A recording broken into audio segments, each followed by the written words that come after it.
Okay, I guess we'll get started. We've got the folks here taping, so we ain't get a lot of the information watching the tape. Let's see here. Tonight is Tuesday, December 16th, 2025. This is the Wolfeboro Budget Committee, and we're at the new public safety building. And tonight we're going to talk about the library budget, police and communications, animal control, and any capital outlays. If you join me in the pledge. Tom Bell, if you could lead us off.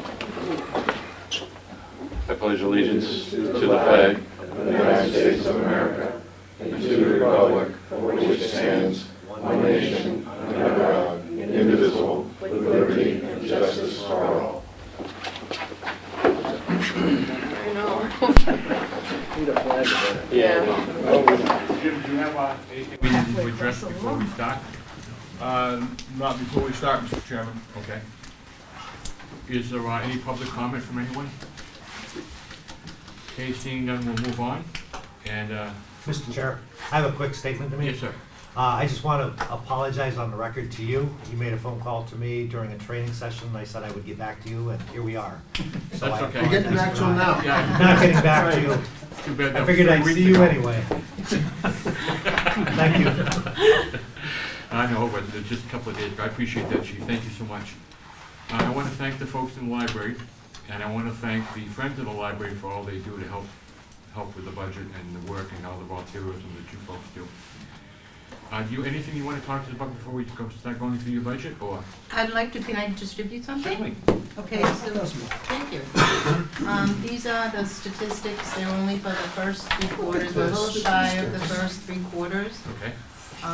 But I think they say a lot about foot traffic and whatnot at the library.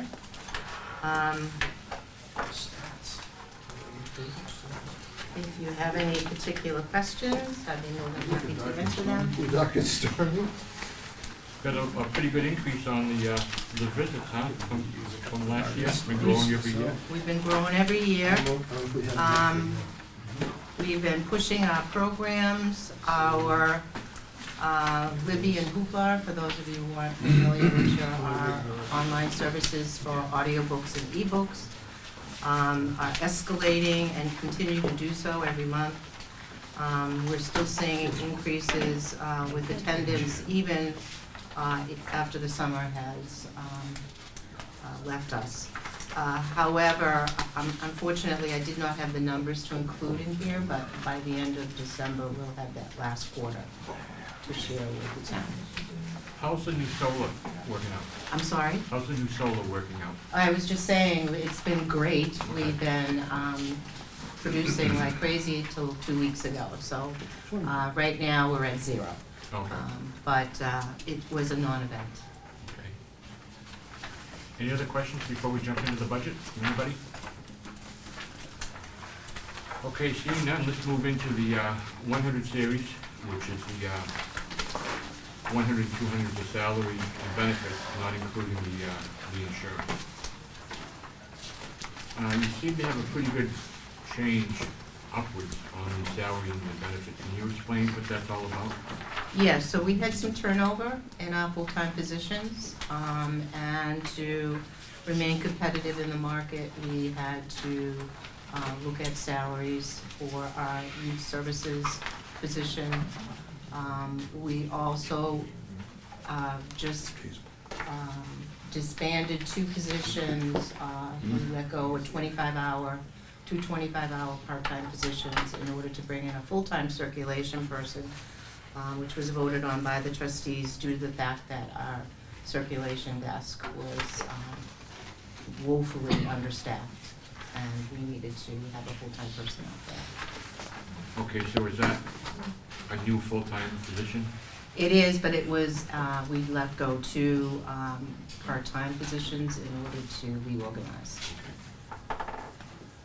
Anyone else have any questions on the 100 and 200? I have a question on that. Certainly. Is that reflected in the paperwork, or did that happen before or after we received the paperwork? I would think it was probably before.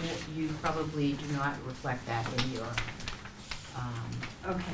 data that you have. We've just hired that person as of December 1st, and it was voted on in November by the Board of Trustees.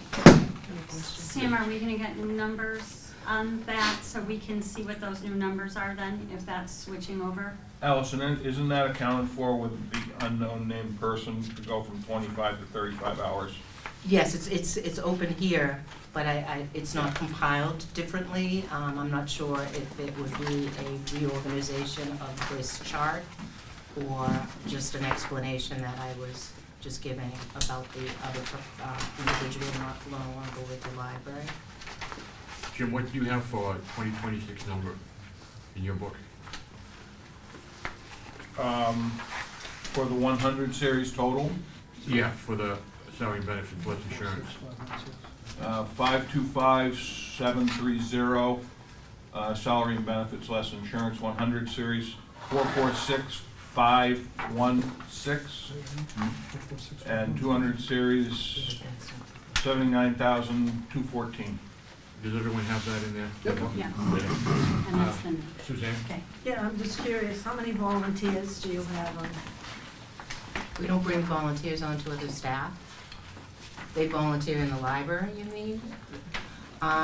We don't have anybody who's actually on our schedule. They volunteer outside of our schedule.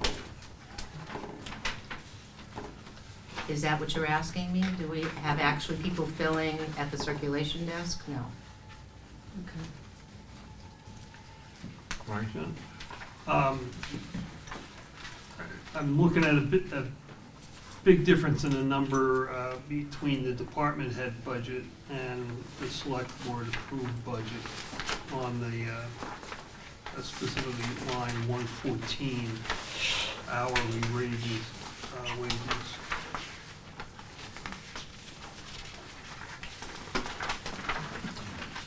That's gotta be more than just that 25 to 35 hour position. Well, no. As I explained, we had a youth services librarian who left, and we had to hire a new youth services librarian and readjust the salary in order to post it and have individuals apply for the position. So that is an increase with the youth services librarian, which was an adjustment in that salary category. And also, we let go 2 part-time people, as I said, and brought in a full-time person. But that does not, it's not 100% wash because we have health insurance with the full-time person. Justin? I apologize, I like similar question, I'm not tracking the math, so Okay. you let, or a couple of full-time positions departed, Mhm. and you replaced that with 1 person. Yes, And then you had 2 part-time people that you replaced with 1 full-time. correct. And that accounts for the change, the increase, those positions, that's a large increase for that. And, and of course, we had increases, salary increases on an annual basis. So it was the increases for the salaries and also the increases for the youth services position that was posted this year. Mr. Chairman? Yes, sir. All that said, I see your department head budget is for the 100 series total, 381,155. The select board has put it up to 446,515. I'd like somebody from the selectmen's board to explain that routine. How did that happen? So again, this is that scenario where you don't see the town manager's column. When Allison came in and sat down with me, she made that adjustment upwards based on what the actions that the trustees took. And that's how that number got increased, was in that process. That's the timing of it. So if I'm looking at the SB approved budget, I'm not looking at the select board approved budget? What am I looking at? You are looking at the select board's budget, but you, remember what I said, you don't, because there's only 7 columns here, you can't see the town manager's column now. I understand that, but I guess my problem is if the department head says 128,000 in supervisory salaries up to 153, okay, that's probably raises. But the hourly wage number going from 84 to 137, that's a problem for me. That's 2 full-time employees. That's 2 new full-time employees made it go from 84 to 137, and then the part-time wages went from 168 down to 156 because they removed 2 part-time employees. Now, the part-time employees were only working a few hours a week, and they weren't getting benefits.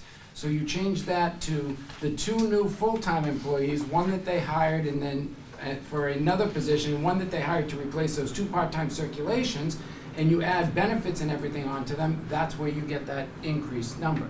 You don't see that in Jim's. If there had been another column between 5 and 6, you would have seen Jim's town manager budget, which would have reflected the same as our budget that we have there as a select board budget. There's no monkeying around with anything. I didn't accuse you of monkeying around, I'm asking a question. Bob, did you get your question answered? Thank you. I'm just wondering, Brian, why doesn't it go down more than 156 if we're getting rid of? Because it was 2 part-time employees with no benefits that were only working a very limited number of hours. Yeah, but we budgeted for 25 hours in each person, so that would be 50 hours a week. I would think that would drop down more than that. The 200 hours, say 200 hours a month times 12 months. Well, and then we also have substitutes too, which are also grouped into that part-time wages. Okay. So if people go on vacation, or if there's a coverage issue because of holidays or whatever, that is figured into, we have 4 substitutes that we can pull in. So that's also in that. Some years we don't have to use it, and some years we do. Okay. Sam, can I just get the year-to-date on the part-time wages for 117? So I have my old budget book here, and the town manager's budget is exactly as the select board's budget. We just carried the town manager's budget through for the 100 series as a select board for 200 series, because Allison explained to us what she explained to you. Great, thank you. So Did you get your question answered? part-time wages year-to-date, 156,890. 156.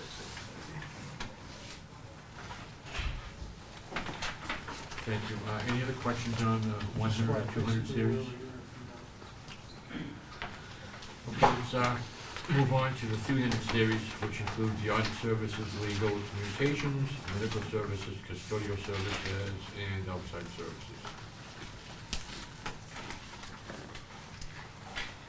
A question on the telephone lines. Yes, sir. Are they not on the voice over IP system? We're on First Light, we have fiber, and we contract with First Light.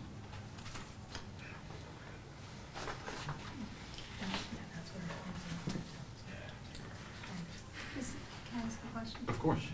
Is that because of the default budget, again, we're seeing those phone lines showing up on? In 2025, Yeah. but you don't see it in 2026, Yeah, correct? that's what you're seeing, Dustin, is that we're on default. Okay, any other questions on the 300 series? Seeing none, let's move on to the 400 series, which is electricity, heat and oil, water, sewer, computer maintenance, copy maintenance, office equipment, building maintenance, rentals and leases, and insurance.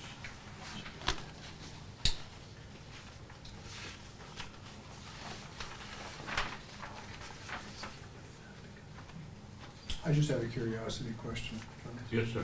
So, on the electricity line, is that where you are now, 7,500, is that what you think is gonna be base load? So I had a long conversation with Nancy Hirschberg when we first installed. She thinks it's gonna be less than that, but we haven't gone You through haven't the got a season. full year? No. Got it, thank you, that's all I needed to know. Yep, thank you. Mr. Chairman, Yes, sir. so if I could just go back to custodial services under 360, is that just a catch-up on the new building and the work that needs to get done to clean that? Well, we lost our custodian last year, and that was a part-time salary that also was turned over into, actually, we lost it out of our budget. However, we have 16,000 square feet and a lot of foot traffic through the library, so we had to hire someone pretty quickly. And the cleaning crew that we have presently is doing a great job. So we've kept it's an actual outsourced position now. It's no longer internal. And just to clarify, Allison, for everybody, they come in the mornings. They do. So when the budget committee's there at nighttime, they're gonna see all that foot traffic, salt tracking, et cetera, et cetera, et cetera, in the building, but they're there first thing in the morning cleaning up, so. Question, Chief. Yes, sir. I'm not assuming anything, but is the public safety building a different task in terms of janitorial services? We're using the same people? Same business, just different contracts. They Okay. come in, they're gaining efficiencies by mobilizing to both Sure. buildings at the same time. So it is the same company? Yes. Same company. Great, thank you. They leave my building and come here. Yes, sir. I'm just curious what the consulting services covers. You are where? It's under outside services, toward the bottom, third one from the bottom. Oh, yes. So we've used them for Atrium, which is our cataloging system. We're trying to do right now a redesign. We've actually used them to do some portion with Horsley Witten, which was some issues that we were having in the parking lot with our drainage. We used them a couple of times this year. Okay.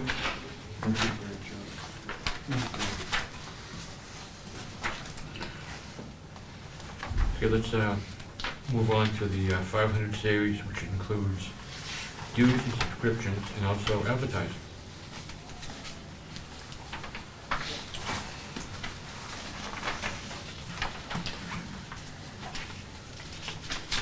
Any questions on the 500 series? Okay, seeing none, we'll move on to the 600 series, which is the general operating supplies, office supplies, postage, maintenance supplies, propane, and books and periodicals. Question. Yes, sir. Line 670, just some clarification. It's up like almost $28,000.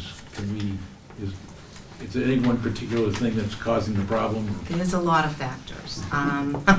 So first is we've actually lost our book provider, which was Baker & Taylor. So we're now shopping around for the same pricing structure that we had with Baker & Taylor.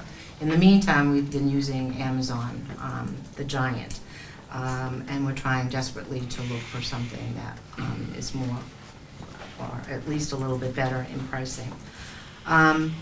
Periodicals are going up 5 to 7%.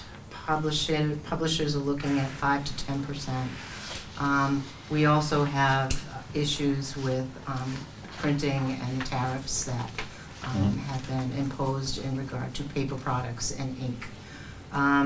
So we're seeing anywhere from 5 to 10, but I've actually read today that maybe up to 30% of an increase in printing prices. Joyce, who is the adult services librarian, myself, and the youth services librarian sat down for quite some time trying to figure out what our pricing structure will look like, and we did some projections. Also, our downloadable services are included in that. And if you look at the chart that I've distributed, if you can see the increases in our downloadables, we're adding, a couple of thousand every 3 to 4 months. So we don't see that subsiding. We did our best to come up with a number that we thought would give us the opportunity to do the same service that we had done this year. I guess my question is, downloadable services, do those relate more to the programs that you're running, or is that general public usage? It's ebooks and audiobooks, anything that's online. It's on a platform. So it's online platforms. All right, thank you. Can I ask you a question? Mhm. When you said a couple thousand, what does that mean? New subscribers? Usage The usage is going up. dramatically. Is the, I keep asking you the question. That's okay. Is the files getting bigger so I don't have to wait in queue for my favorite books? No. Oh. Nice effort. Can't get my favorite book, I just gotta wait longer. Okay. It's our contract with them. Some contracts are bigger and they have more access. Minuteman. Yeah. Yeah, right, I got it. Yeah. Thank you. Okay, anything else on the 600 series, let's move on to the 700, which is computer hardware, furniture and fixtures. Any questions on the 700? 800 series includes travel and meetings, professional development, programs, operating funds to the library, miscellaneous revenue, and temporary budget account, I guess, I'm not quite sure why that's blank anyhow. Any questions on the 800 series? Could I add something here?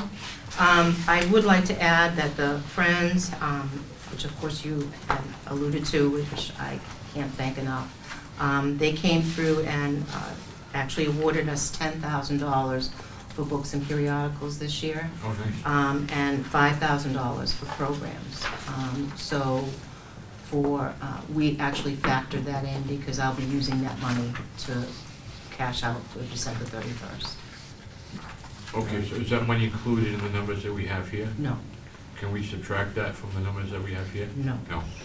Nice try, it was good. Good effort. Yeah, really. That got me by. Okay. That was good. Any questions for the library? I do. Yes, Yeah, ma'am. I'm sorry. Go ahead, Sue. Suzanne, go ahead. Okay. Can you explain what you have in a fund balance? The library budgets their money different from the town. The statute allows you different processes. Can you talk about that a little bit and how you have, for lack of a better word, a reserve, a money or a fund balance, or what you, how you get your revenue? Well, this is how I mean, are you talking about what we have in trust funds? I'm not sure, that's why I'm asking you the question. Well, we do have people who have, as beneficiaries, have left the library some money, and that's been invested, and we don't have a capital reserve fund, so it sits there and is invested in order for, if the library had some catastrophic event, we would be able to manage it, or at least try to manage it on our own. So yes, there is an investment policy that we have, and the trustees do invest what money was given in donations to the library. If I could, maybe, I Yeah. think Suzanne's asking the question. Do you take in money, whether it be from the town budget or from revenue, and do you have a little bank account, a rainy day fund that you have? Fines, is that what you're talking about? Like fines, collecting of fines and whatnot? I think our fines account is about $3,000 right now. And we do collect non-resident cards for library cards, and that does go into our checking account, and we utilize that for programs. If I don't have enough money for programs, we can use that for, it's statutorily indicated what we can use them for. Was that your Yeah, there's something a little bit quirky about the library, how they handle their money Statutorily, compared to the town. And Yeah, I'm yeah. trying to get at what some of those differences are so I can better understand. Well, those are really the three pockets. The pocket of what was endowed to the library, which is invested. The pocket of the fines account, which really doesn't amount to a whole bunch yet. And what we sell for library cards that are non-resident. Again, it's not a substantial amount of money. We couldn't run a library on what those accounts are for. And they're statutorily regulated. We can only spend fines on book purchases. That's So- interesting. Yes, Bobby? And I might be able to help this. Doug, can you just explain your role with the library? Like, what do you I do? think that might be the easiest way to explain this. I'm chair of the Board of Trustees, and the board really oversees everything that goes on there through Allison. So Allison, you may think is the boss of it all, but No, it's true. And she's I have to very, report very to good them. at what she does, but, you know, we oversee that. Does that help? If I could, I think what we're trying to get at and we're missing is the 300 through the 800 series within the budget. The town issues that payment to you as the library, and the library manages those funds throughout the course of the year, not the town itself. We as the town do manage their 100 and 200 series to issue payroll, et cetera, but they take and manage the 300 through 800 series. Yeah, that helps clarify it. And once they get their money, once you send over that payment, the town's done with it for that portion. Correct. They handle their own lines. Yes. And that's all a First Amendment thing, so that government is not impeding what the library is providing to the citizens. Yeah, that's in the New Hampshire Constitution. It's a separation of the library from the state so that the library is autonomous, because they don't want the state telling the library what they can do, what books they can put in, how they operate, and whatnot. They're an independent group. Like the town has no control over the school district's budget. Once the school district has their own budget, they spend their own money the way they spend it.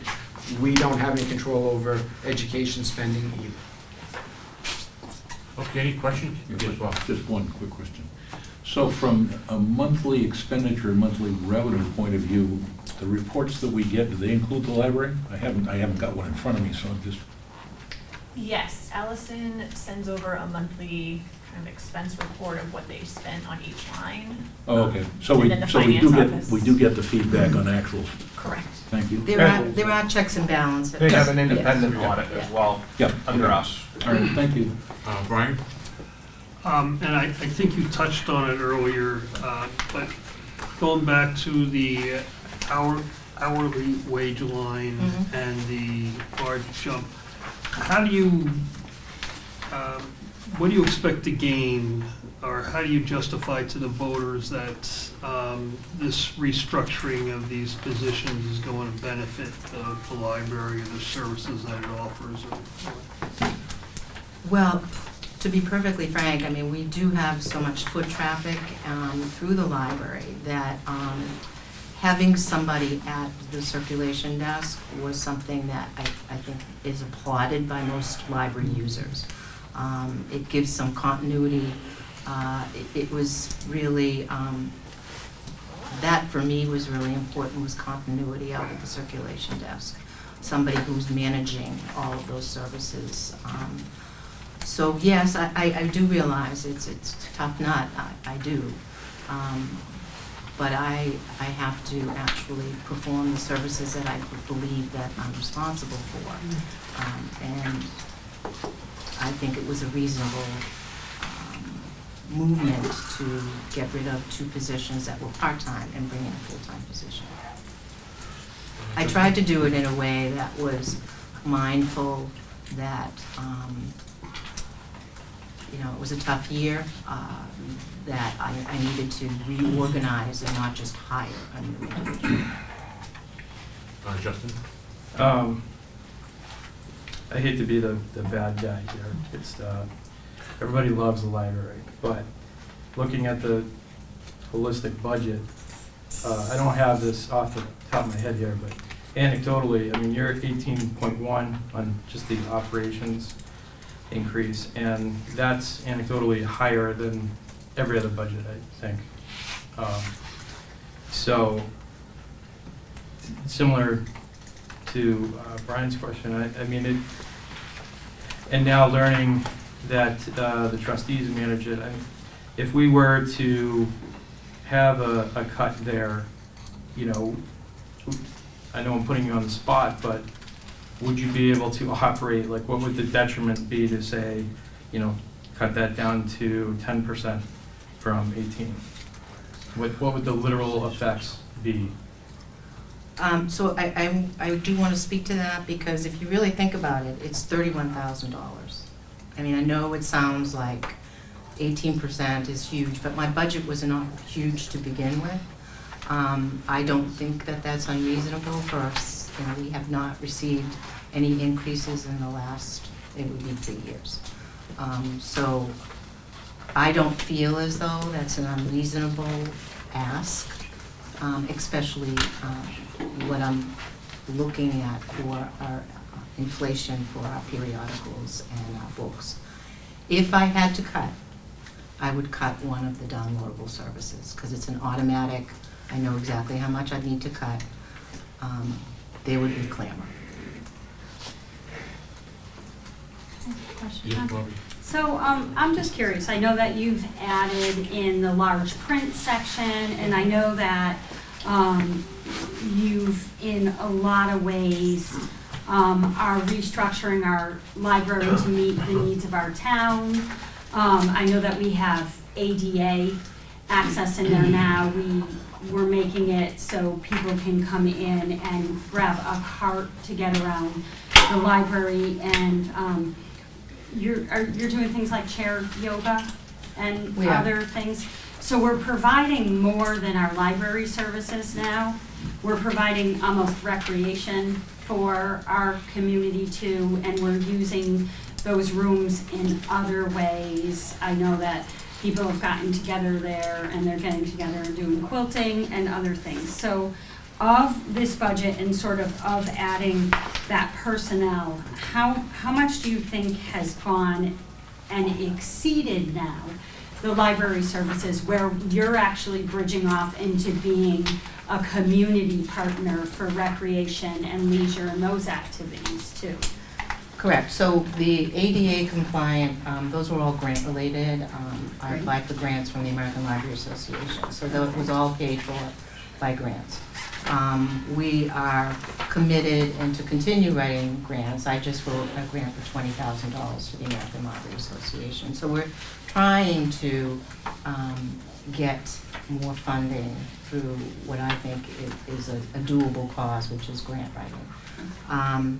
Number one. Number two, I just lost my train of thought, so help me back. Well, I was talking about more, because I know that you've added staff, but part of adding staff is it because we're offering chair yoga and we're offering almost a recreational piece in our library that has never been offered before, but that the community is responding in high numbers to.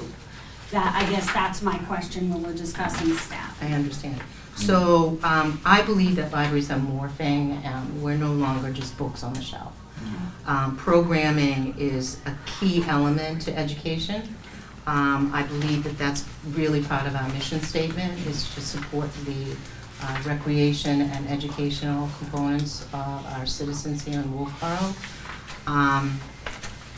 I feel very strongly about incorporating programming. I think it's a huge plus for the town.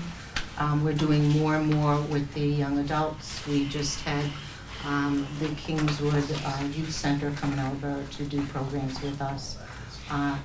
Yoga was something that is paid for by the Friends.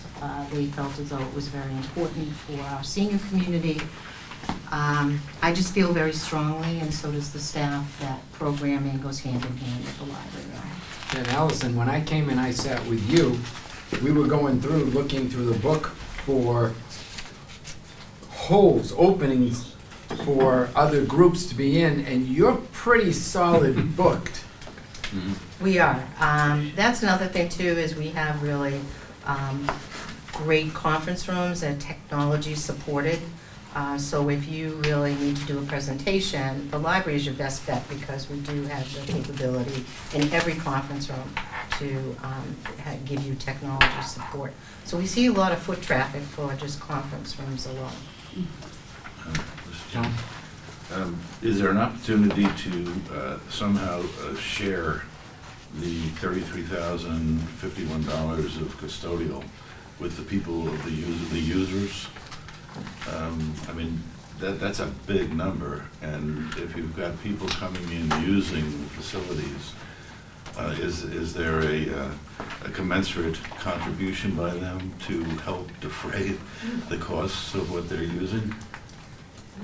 I'm not sure how we would develop that, but I mean, something's got to give, I think, you know, to Justin's point, the $33,000 new, that's your entire increase practically. I understand. Yeah, so, does To anybody try- feel, Oh, I'm sorry.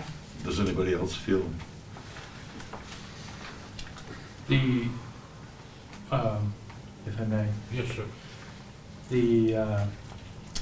the thoughts towards building maintenance or oversight, would that include the library?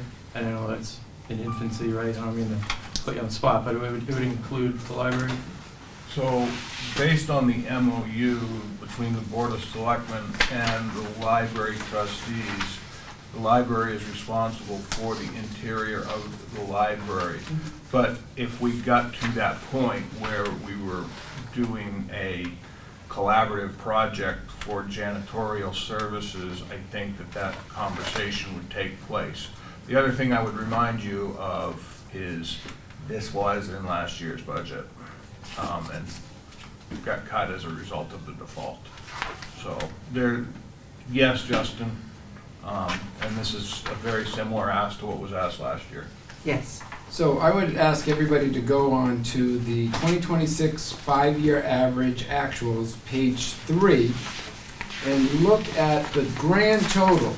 In 2020, they had 559,000, and by 2024, they're at 597,000. So that's an increase of $40,000 over a 5-year period. Considering all the inflation and everything we've done, that her foot traffic, let's go look at the foot traffic thing, her foot traffic has gone up 30%. She's now doing, or more, she's doing programs in the immense numbers.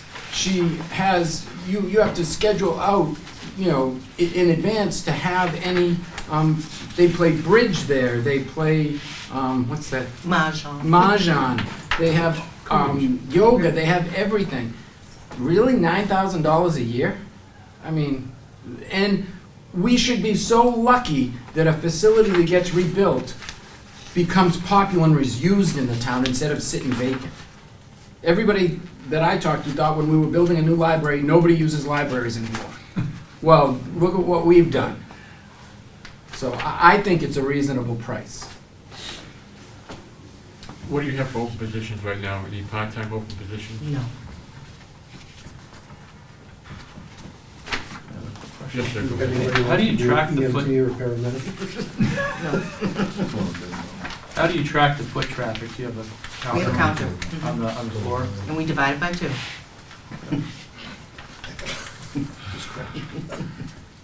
Okay, any more questions for the library? So can I ask a question? Certainly, Bobby. So when we're talking about the custodial, I know we meet there, so we put wear and tear on. There are other government ad hoc committees meet there, other committees meet there. If we were going to parse that out, then would that not be part of an administrative fee? That then we were picking up part of that cost, pulling that out too? I mean, because if we're talking about that and we're gonna start looking into those things, we have to look at how we are utilizing the building too. It would have to be an individual charge. If you were Yes. to use the room, you pay $50 to clean or something like that. When I arrived in Wolfeboro, that was one thing that was indicated to me, was the promise to the citizens that they would not be charged to use the library. And it was hammered into me. And I feel very strongly that we can't charge to use a public library. I think that goes I back think to that Ben would- Franklin. I think that would open up a can of worms. Yeah. Oh my God, Yeah, I Be charged to use this room here, you know, it's just. Can I ask one more? Yes, go ahead, Bobby.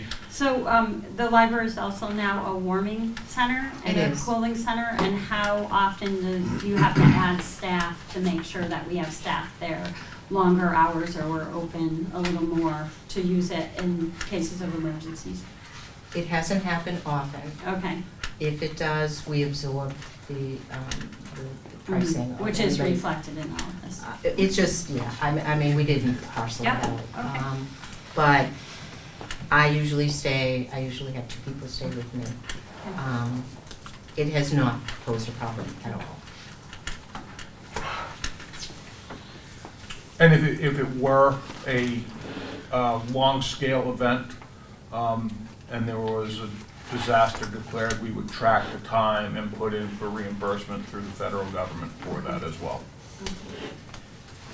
And the fire department has Yeah. actually indicated to me that they would come over and relieve us if Yeah. we needed it. I just know we have opened up longer hours We have. for cooling and for other things on really hot days, and that's absorbed into your salaries too. Yes, but Yeah. it's not excessive. Okay.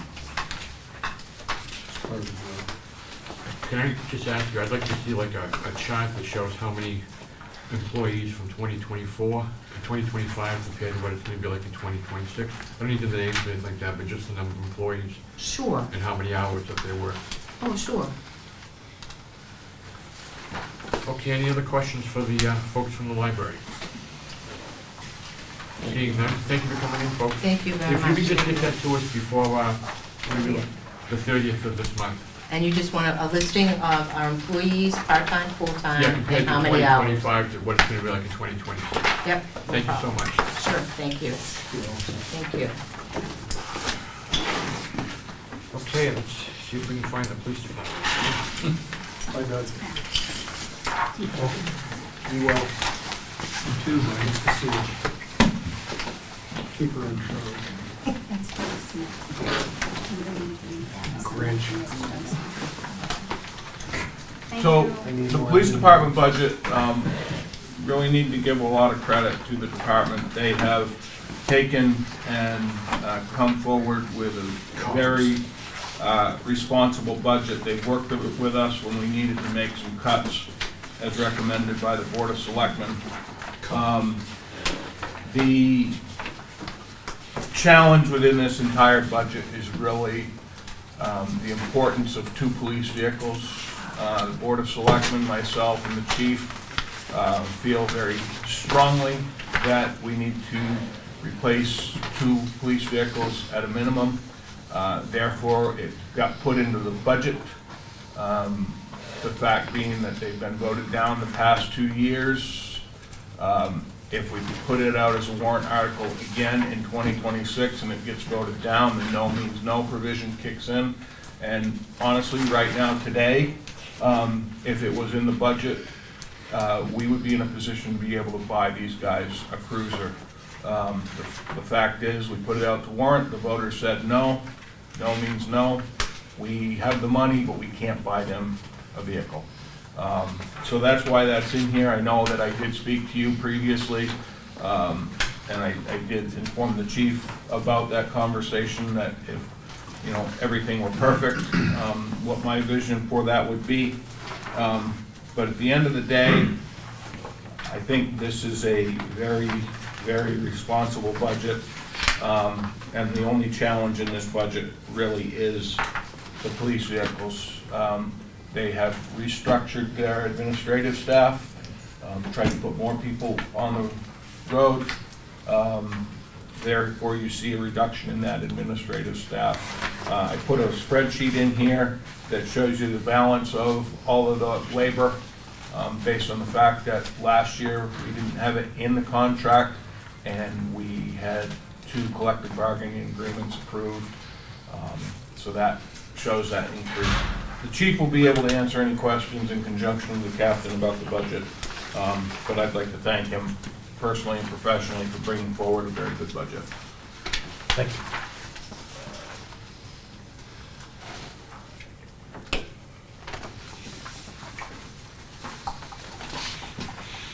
Okay, let's jump into the 100, 200 series.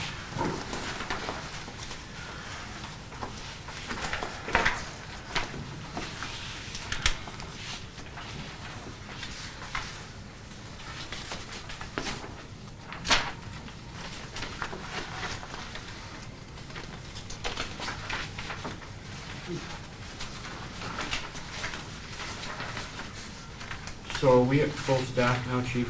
Have you all the positions filled? I'm sorry, I can't hear you. Are all the positions filled? No, there are 3 openings currently. How many? 3? 3 right now. When do you plan on filling those positions? What are you thinking of? No, I'd like to do it tomorrow. To be honest, I really couldn't tell you when that's gonna happen. I would like to have all 3 in, trained, and on the road by this time next year. The police academy is 4 months long, and training is 2 months, so it wipes out pretty much the year getting somebody trained and on the road. We have 2 conditional offers out at present. I don't know how that's gonna run. They're in background investigation or physical training now in order to accept the position or to even be offered the position. We do have an ongoing conversation with 2 individuals, both certified, who are trying to decide whether or not they want to make that move to Wolfeboro. We're certainly telling them how wonderful it is here, so hopefully that'll get them here to at least get lunch and see how it is. But that's where we stand today. John? Yes. How many is it considered a full staff? And how long has that number been considered a full staff? And when was the last time you had a full staff? I have never had a full staff, but I've not been here very long. A full staff is 12 sworn. Yep. You've been here a little bit longer than I have. It's been a long time. Been a long time since you had a full staff. And generally, what do you run with as a staff? Is it like now 9, or are you more running 10, 11? Or does it just bounce up and down?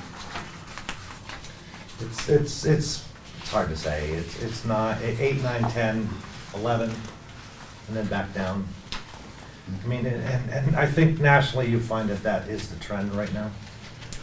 I think that if you look at, say, your overtime line in any police budget, you'll see that they've had openings. Yeah. Because that's where you see it first. You'll probably see years with bigger overtime was when you were short-staffed. Sure. Question? Yes, sir. Looking at the backup chief, if my fingers and hands are okay, you've got 11 right now, and you've got only 1 open position on this. But you're saying you're down 3? We are currently down. I'm looking at the backup that was given to us as a backup for employee wage benefit details. And I'm counting those. Which? There you go. Okay, on that form, you have Officer Robbins, Officer Vera, and Officer Tilton. Those 3 people are no longer here. That shows you one of those positions has since been taken by Officer Smethurst, and there are 3 open spots, Silvera's, Tilton's, and what's called open. You'll notice open is a higher hourly wage. That would be in hopes of finding a certified officer that would qualify for that higher wage. Stealing somebody from somewhere else, right? I don't like to use That's that. a bad word. Don't use those words. Attract, I know. Showing him or I just- her a Showing them the better benefits of coming here. environment. I got you. In a much better building and I hear hopefully you. a couple of new cruisers. A different path Let me forward. change that to Different path let me change that to kidnapping. I won't comment. So, Mr. Chairman? So if you get 12 sworn, if you have 12 sworn on as a full complement, it sounds like the PD is running a 15 to 20% attrition rate. You know? The question is that right? Thank you, Paul. Yeah, sorry. I just noticed a discrepancy, I think, between the 100 series 2026 for the 1,643,139, and if you go back to that same line in the detail, it is $1,608,139, so I just didn't know the difference. Yeah, so again, you know, that's where this, sometimes, this does not carry over into MuniSmart. MuniSmart is the budget for record. So I do have noted here the $35,000 reduction, but apparently I didn't take it out when we turned it over. Thank you. I should also throw in, I didn't count the captain and myself. We're 14 total with us. I probably should count us, just thinking out loud. So there's 14 total sworn. 14. I'll reserve my comment. I'm still allowed to go out and drive the cruiser. Sorry. Chief, about would you have any problem? Some of the other open positions we've done with the town, we've taken away January and February on the premise that probably no one's gonna get hired doing the 2 months, and they would start in March. Do you have any issue with, if we made some adjustments to the insurance and to the salary lines to accomplish that? We have removed 35,000 from our salary line already with, at Mr. Penio's request. I could certainly be open to one position and not promising to fill that till March. Till March, okay. In addition to that 35. Would the committee like to see if we can get some numbers for that, or what's your? Sure. Yes. So the only detriment for you would be if, for some reason, a certified officer came to you tomorrow. Then you would not be able, or would you still be able to? I would hire them tomorrow, You would if still they be- qualified. We currently have 3 spots. I would not hire one of the uncertified officers till March 1st. I wouldn't close the door on a certified, qualified police officer. So you just have to do a little shuffle. I guess that's the way of putting it. Jim, is something that you'd have Sam figure that out so we can see what those numbers would be, please?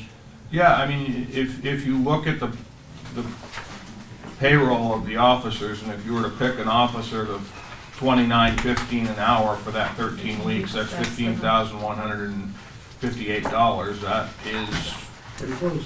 to get you through that time frame. How about the insurance? Okay. Get back. So go ahead and make the motion. We will get that teed up for you. Can I ask a Yes, question Marty. first if we're discussing this? So, essentially, Chief, you're saying if you can find someone tomorrow, you're still gonna fill that? I have 3 positions, I'm not giving you all 3. No, but are you So giving? I still have 2 positions to fill. So if somebody comes in tomorrow that's certified, we can certainly, we would have the funds available to hire that You're person. giving one position up till, and not filling it till March is what you're saying? Correct. But Putting it on hold. we still, what's that? Just putting it on hold, not giving it Yeah, up. we're not That's giving what up I the mean. position, we're just not hiring that person until after March. So you only want 9 months of a person, not, you don't want 12? So you're offering Why- one position. What I not- want, and what I'm telling the budget committee right now is, in order to satisfy Mr. Penio's request and the selectmen's request for the 35,000, that's Mhm. about 13 weeks. Mhm. So we've just added more to that, if that's what I'm understanding the board to be asking. That's another, 13 weeks? Okay, so this goes to my next question. Most people look for jobs in January. How does this hinder you by waiting until March? Police officers don't typically look for jobs in January, It's- especially in Wolfeboro. Year-round? Or it's more, The job market has been bizarre at best. There's a whole lot of rationale behind when officers move and whether they're moving out of, say, just for an example, New York City. okay, Maybe there's a reason why they want to leave New York City right now. I'm just guessing. okay. Maybe they want to come up to New England and finish their careers. We don't, I can't tell you if that's going to happen, but it could happen tomorrow. I just wanted to make sure Could happen before first I of the year. voted on this, that in some way I wasn't hindering the process of the next year of hiring someone by Understood. shopping away. It 3 will months. hinder it, but I don't believe it'll hinder it to a point where it endangers the citizens of this town or the capabilities of the department to do what you expect us to do. Thank you. Mr. Chairman, do you need a motion? Brian, do you have a question? I was just gonna say, so, to simple it down a little bit, you need to be funded for 14 positions for the period of time after the town vote. Is that what you're?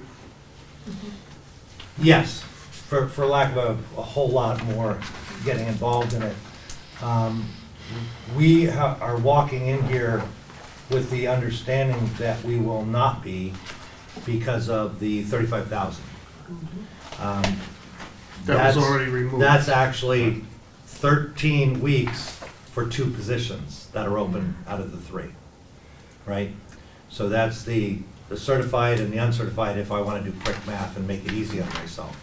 So if I don't hire a certified officer at the higher rate and I don't hire an uncertified officer at the lower rate, that comes out to roughly 35 and change at the end of 13 weeks. And that satisfies our arrangement with the Board of Selectmen and the Town Manager. What you're asking me now is if I would wait until March. I'm already doing that, basically, but I think I'm hearing you want an additional amount of time. Just another 3 months. So January- I would or add that January, on February. to that uncertified officer. That's what we're gonna do, we're gonna And put this just in uncertified. Go a little further, and that would take us to the end of June. So, if it has to be, it has to be. It's not the time to start a new officer, but, Well, I would especially think an if- uncertified one, but. When you're doing the physical agility, the background, if you're doing a polygraph and a thorough background investigation, that would eat up 6 or 8 weeks easily.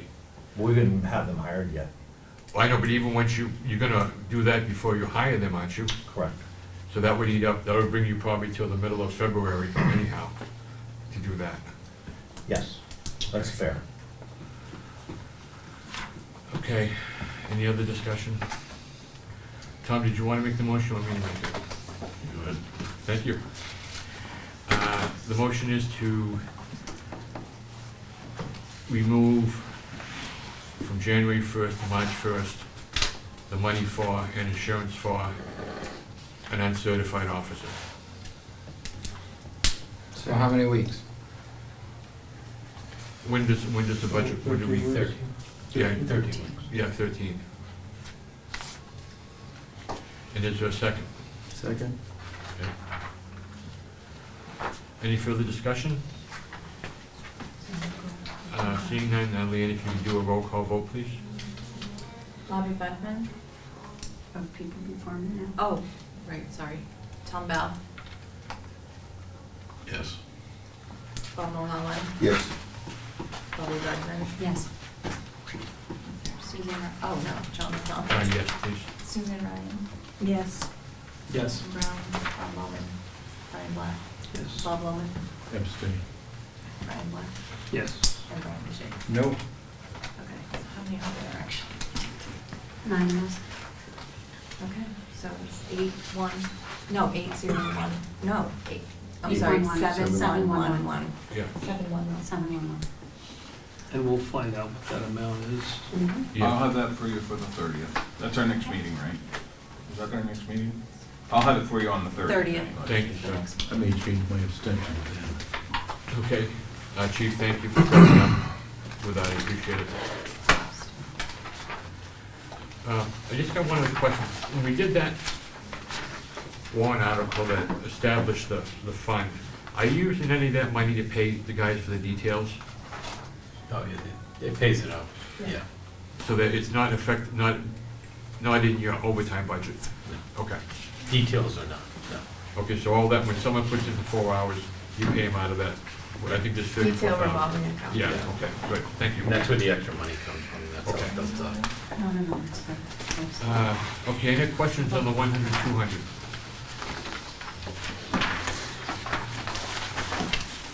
Move on to the...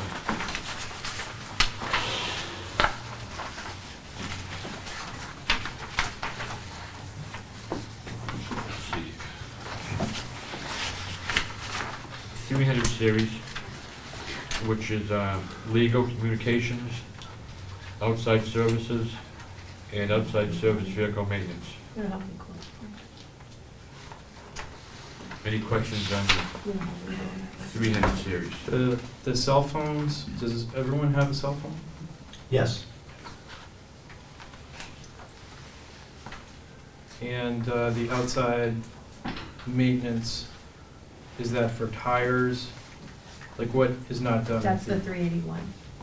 381 is outside services, which includes tires.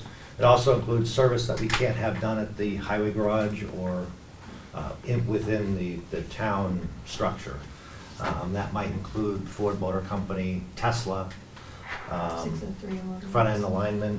There's a few specialized things that the cruisers have to have that we simply can't do at the highway garage. High-tech instead of low-tech. What's that? High-tech instead of low-tech? Yeah, well, I don't know, they might argue with that. Yes, sir. Chief or Captain, are you all on FirstNet or some, cellular first responder network? No? The Verizon one we have, We have Verizon. and you do have. So does Verizon have a first responder prioritized network? Priority. Okay, I got it, thank you. Just for the benefit of everybody, if the world comes to an end, they get first, they can make the first phone call. Good to know. Call the pizza shop. Okay, excuse me, 400 series, heat and oil, computer maintenance, vehicle maintenance, communications maintenance, office equipment, rentals and leases, and then insurances. This is it. Question. Yes, sir. Line 482, Chief, this is just a educational question. Radar recertification, how often do you guys have to do that? It's once a year still, right? For all your vehicles? Each car. So it's accurate?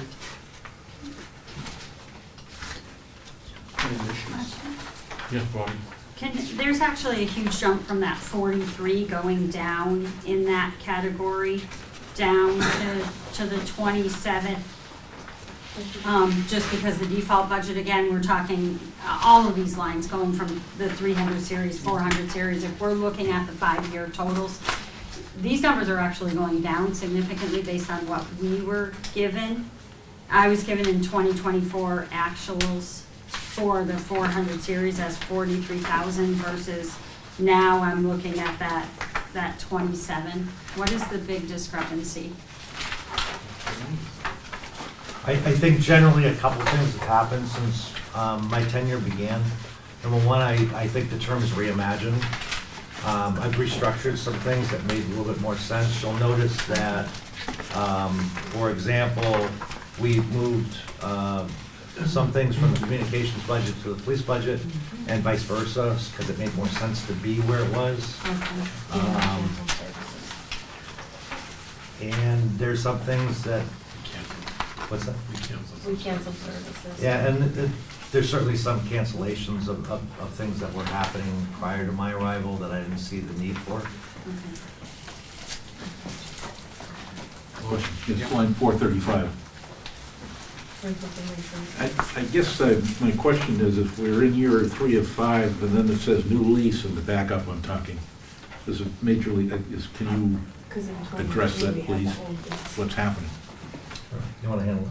Yeah, it's the tasers that we re-upped in, was that 20? The 5-year lease went out during the default. So we had to re-up those. They wouldn't be covered liability-wise. Okay, all right. So every 5 years, we go to a new lease. Every 5 years, they're gonna jump up a little. Okay, so the lease That's the happened jump. in one of the default budget years. Thank you. This has been a education for me as well as all of you, I imagine, being 2 default budgets in, and it's kind of an Well, adjustment. I kind of thought that's what this was about, because I remembered the 5-year lease dates in my head. Math gets kind of funky after a while, but. Yeah, right, thank you. So Thank you. if you look at the book, the first few pages have the yellow highlights, which Jim put aside for us, which are the drivers for the increases in the budget.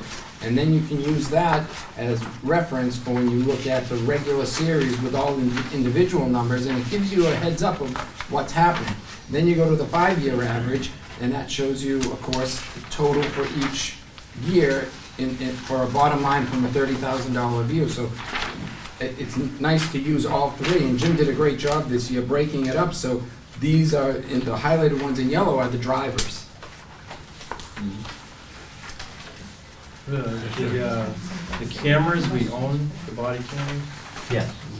and there's no like subscription or like maintenance or cost, or like this? We bought those out. They all are included for a period of 5 years, is it? Yeah, so we did buy that out as a total in a warrant article last year. So But paid it out. There's no subscription or maintenance to them, like they're good? No, that was part of the It's cost. in that Cost, nut? yeah. Okay, It's in with it. and that's working out good? Very good. So far, Yeah. so great, actually. Okay, 500 series, which is dues and subscriptions.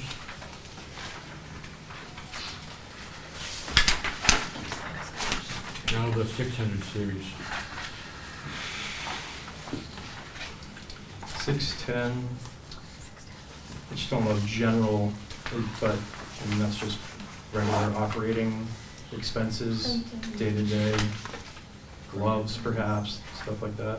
Yeah, pretty much. Yeah, check the books, and periodicals, gasoline. Not using much gas, excuse me. Office supplies, okay. We've got the safety equipment. Just one quick question. How that fuel price of $2.63, that seems pretty good compared to years past. Yeah, It is. it's very good. And that, I guess, is the biggest part of the reduction. Not so much usage as it is Somewhat. price. And then we lowered, What's that? we lowered our usage too. Yeah, Yeah. the usage went down with the officer shortage issue. Right, sure. I'm kind of hopeful that we'll spend more money, because that will mean we're out there a little bit more I often. hear you. That's a good price. Yes. That's a Jim. John. That's Yeah, nice. sorry, Tom? Looking at the safety equipment and the 14,000 for full-time officers, those are people already on the force, I guess. One-time equipment issue for 3 officers, 12,000, and body armor for 4,100. Does that take into account the proration of when new officers are coming on, or is that a full year number? That was the conversation we just had. Contractually, once they are members of the union, they have a $1,000 annual stipend Well, it or doesn't matter when clothing they- allowance, Yeah. and it's when they not start. prorated. Thank you.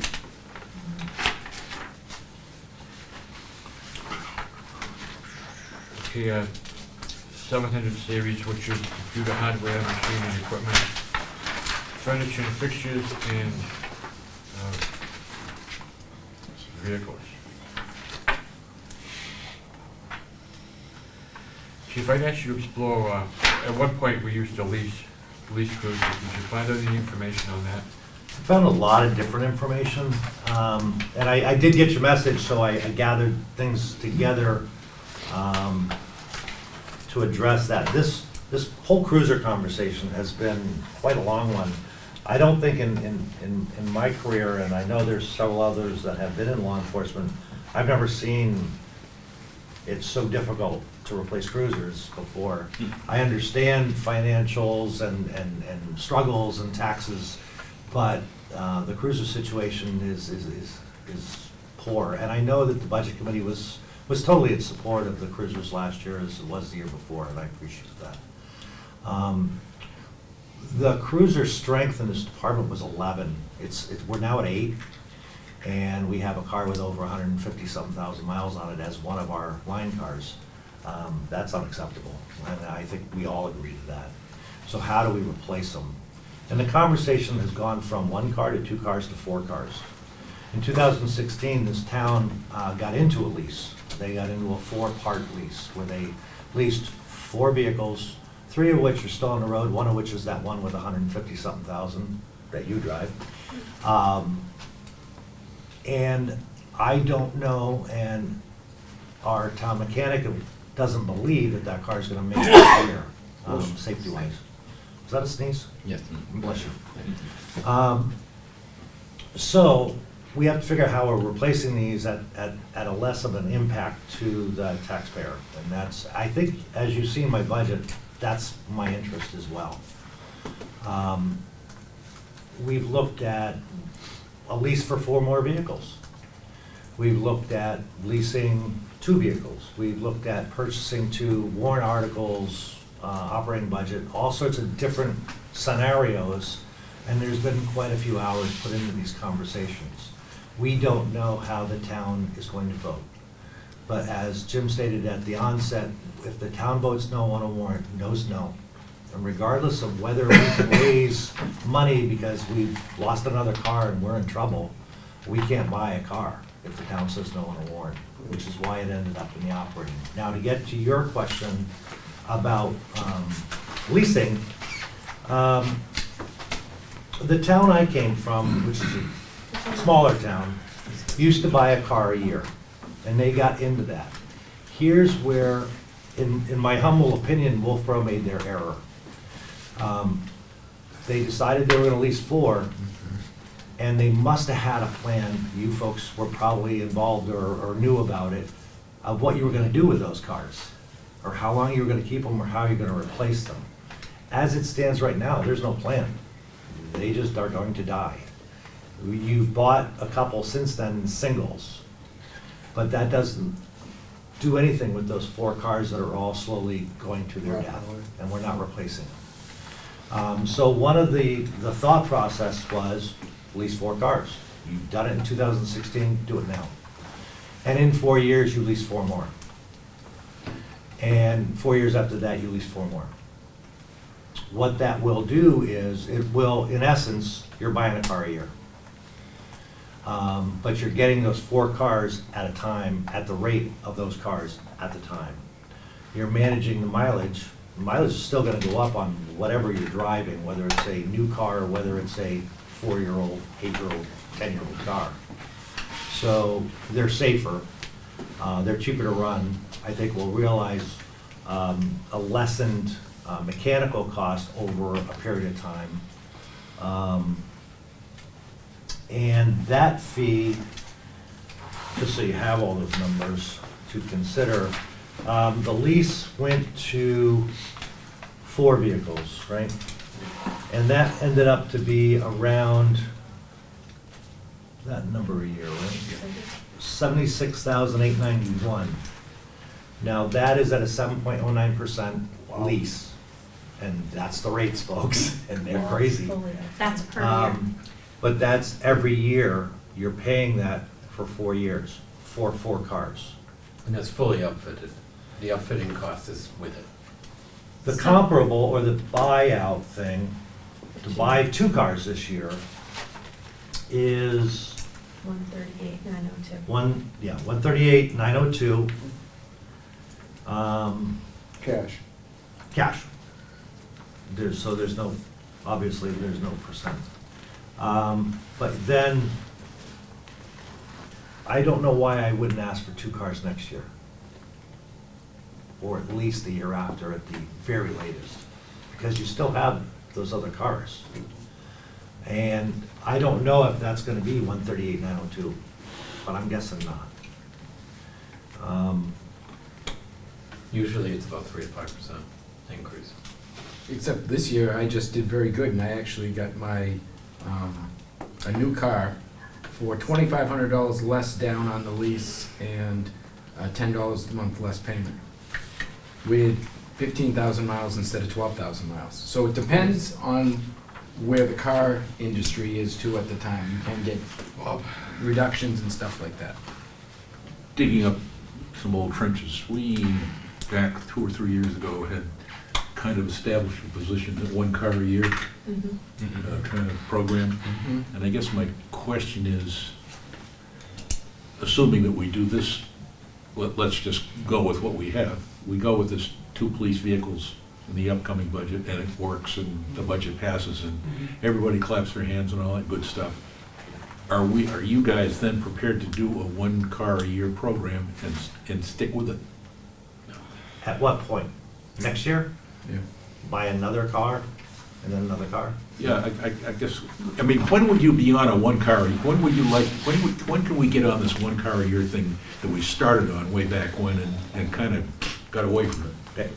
You now have 3 cars that are well over 100,000 miles. Right. You need to get rid of those cars ASAP. If you can only replace 2 of them, we're at a point now after 2 failed years, what you got? Yeah. And I hate to do that, but it is what it is. No, I understand. It's what we're dealing with and what the market will be. Chief.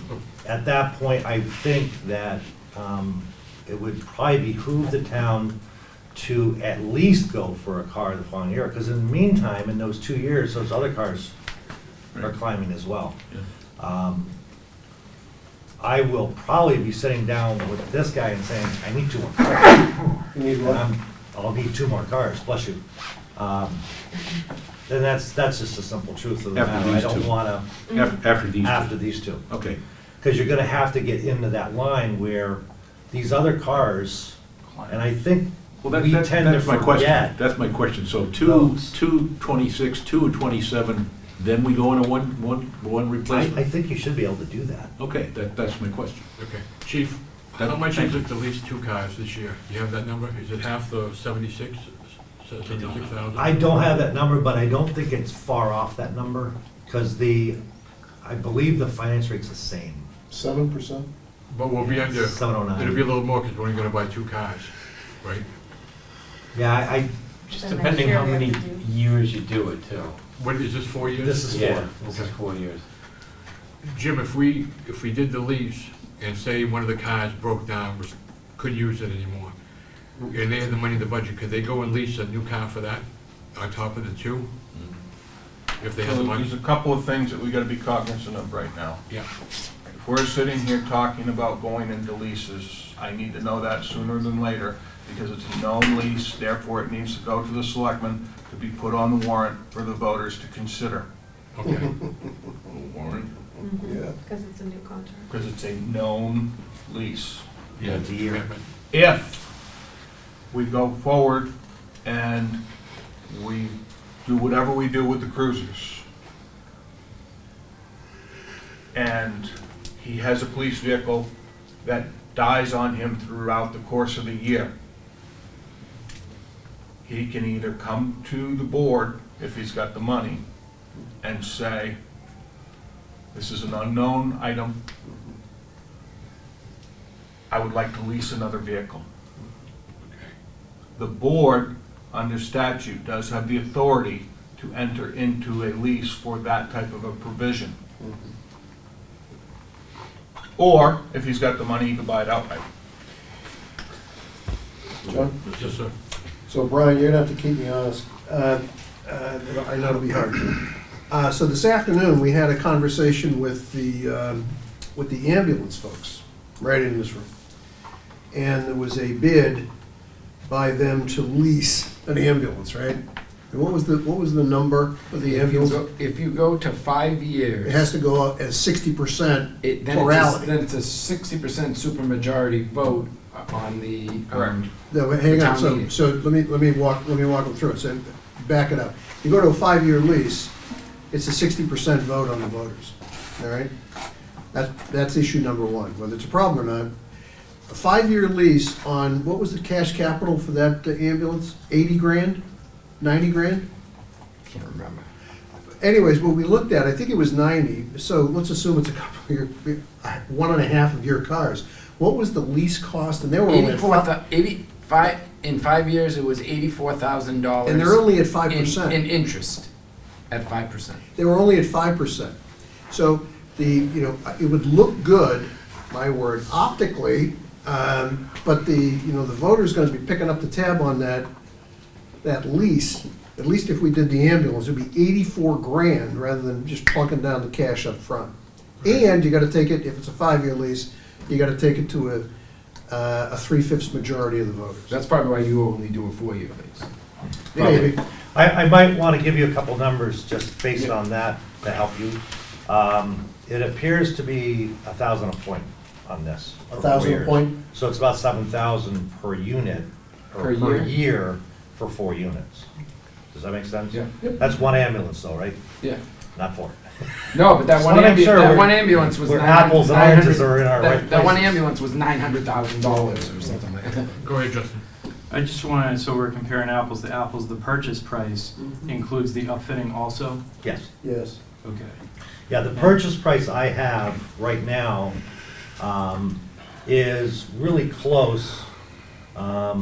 It's 69 and change. The per year payment for the lease is 76,891 or 691 or something. Yeah. So your difference is your percentage, your finance Yeah. charge. I'm sorry, Bobby?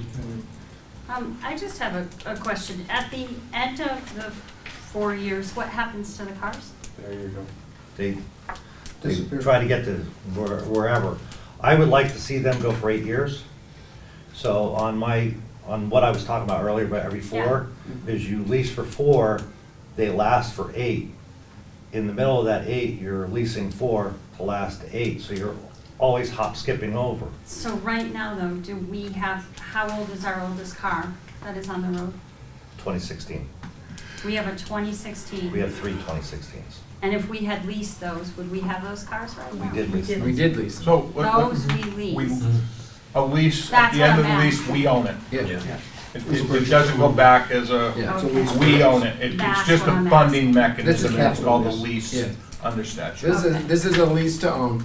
So The it's issue really- I have is that cars are like gallons of milk.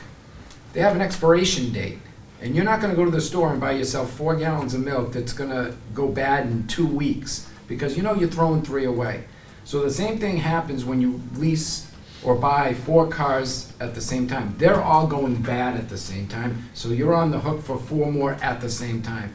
I agree with Bob, we need to get on a one-at-a-time rotation, and I believe we need to purchase because you don't want to be spending, over a period of 8 years, another $230,000 on lease money, which would have bought you 3 more cars, or 2 more cars. It doesn't make sense. It really doesn't. You know, Go ahead, Bob. wait a minute. Okay, Bob. Just one comment is that I understand, quite frankly, that this is all about optics. I don't think there's any question that we say, you guys get 2 vehicles. It's how do we do it? How do we get the budget passed? If we did this on a warrant article, would it pass? No means no. Do you take the risk? All this is optics. You need the vehicles and you're gonna get them. The question is how.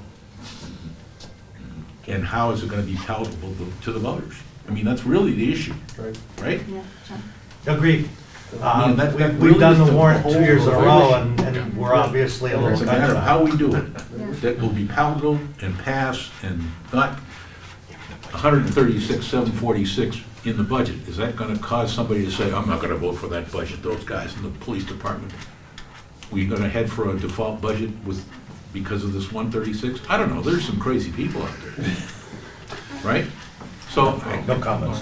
I guess that's what it is. It's an optical issue, and it's a matter of how we make it presentable. So I have a question. I know 2 years ago when this warrant went out, the budget committee and the select board, it was not a unanimous on the warrant recommending it. And I believe last year that was also the situation. I will suggest that the members of this room go back and watch the select board meeting when Chief Warren presented for the budget at the select board, because I happened to find the testimony you gave that day about the cars and needing the cars and everything else. I found it very compelling, And I think when we're talking about how do we pass things and how do we reach out to the citizens and let the citizens know what's going on, well, they need to hear from the people who know what's going on. And I know that when you spoke that day, I shared that video amongst people to say, you need to watch this, because I know you were against, ultimately, they were people who I know were against the vehicles earlier. But I don't think in this room, Bob, when we're talking, when we have people who are not on board for the vehicles, I think we set the tone for the voters. And if we're setting a tone for the voters where we have a warrant article and it is not recommended by the budget committee, we're not gonna get cars. So this year, I would suggest that we as a committee sit down and hash this out, and I don't believe it should be in the budget. I think it should be a warrant article, because I think you're right, Bob. You put that amount in this budget, people are gonna be like, why? You know, why is this one, you know, I must admit, I 40? reacted to it negatively. when Yeah, why is this What- what 140 is this? sitting Yeah. in there? So because we've never done it this way. Tom?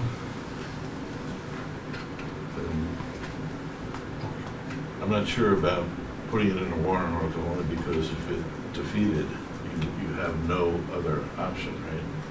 Correct. If it's here and the budget, I believe this is true, goes to a default, you still have the option to find the money somewhere to buy it. And is that duplicitous to the voters?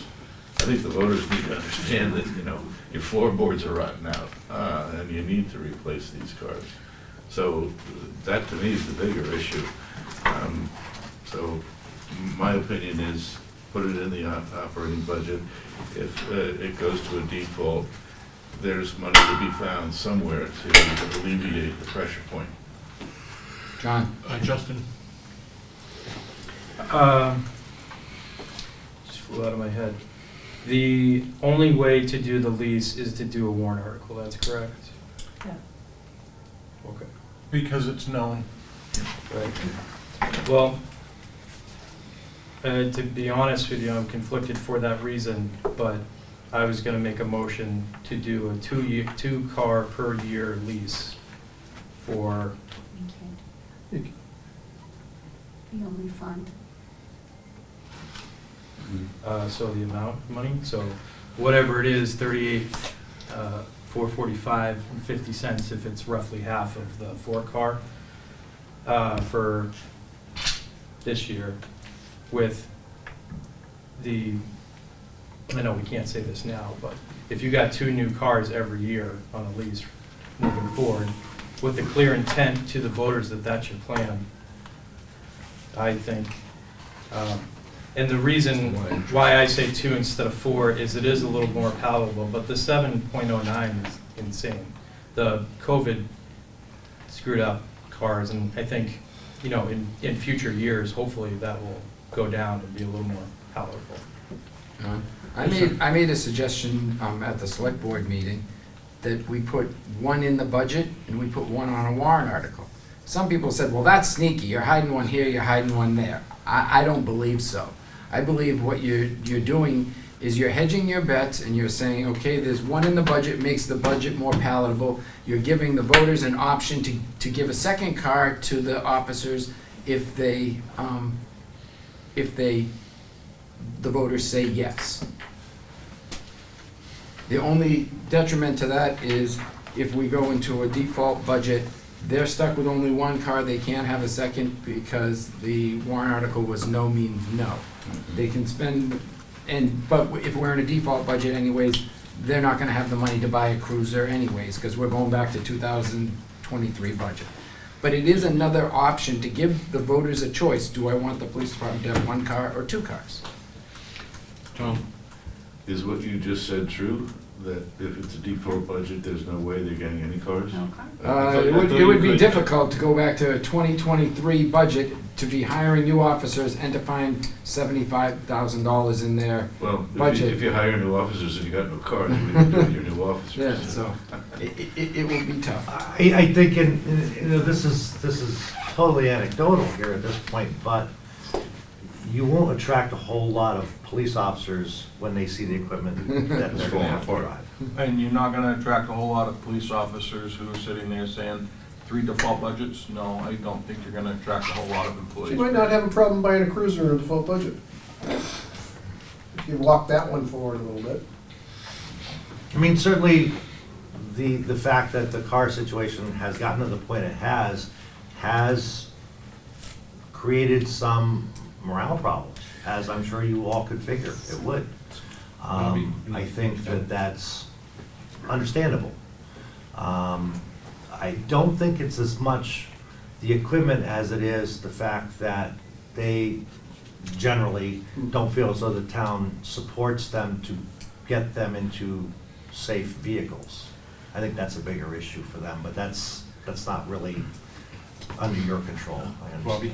So I just want to say that we're tasked, this committee is tasked right now with the amount of money in this budget. We're not tasked with whether they're going to lease, whether they're going to buy, or anything else. So if we are going to, I would just like to sort of move this along in that if someone wants to make a motion to get rid of this amount or increase this amount or whatever, I think that that's what should be done. But I think sitting around managing how this is done is not the purview of our. I tried to make a motion, it just wasn't very elegant. Again. I was just gonna say, Chief Warden mentioned earlier about with personnel, especially untrained personnel being hired, the amount of time that's invested before they actually hit the street. I just want to remind everybody too, that regardless of how we decide to get a cruiser or two, we're not going to see that car till late in the year. So we're talking a lot of lead time, and a lot can happen then. Just want to bring that up. John, Bob, would you mind if I explored your comment? So you're feeling that 138, whatever the number is, in the PD budget is going to draw the attention of people saying, I want to reject the operating budget because I don't like the 138. That was just an observation. No, It's a possibility. I want to pick on that for a second. I did make that statement. You did. So you're thinking that, someone's going to look at that PD budget and say, because the 138's in there, I'm gonna just vote down the entire operating budget. Because there's other places where people are hiding stuff. Thank you, Bob. I was asking, thank you, Bob. So then the question is, are they voting on the confidence of the PD, or do you think they're just voting on the confidence of the fact that we put the cars in the budget? I think my reaction to that, what you're asking me, is that we have always handled capital outlays or warrant articles for years and years and years and years and years. Now all of a sudden, we're quote unquote hiding them in the budget. Okay? That makes people suspicious. And that's not my feeling, but that's what I think a lot of people's reaction is going to be. So I'm just, and I'm not challenging you. No, I know, but to your point. You're just feeling that we could crash the entire operating budget of the town because somebody feels we put $138,000 for 2 cruisers in the budget. Conceivably, because people. Conceivably, because then that's people. when you want to handicap. It's not just the 138,000, it's what else is in there that they're hiding on us. And they go in And then the alternative, and Bobby's exactly right, the alternative is we could do the lease one, buy one, we could do the rent out for warrant articles, and if somebody doesn't like the 138, they're going to crash that 138 anyway. So I could conclude that the 138, the car issue, is a problem, no matter where you park it. Pardon the pun. No. Okay, all right. No. All right. No. Okay. We'll talk later. I think it's a matter of where it is. Where it is. That's really the issue. It's transparency. It's optics. I'm telling you, it's optics. I got it. I'm with it. Justin?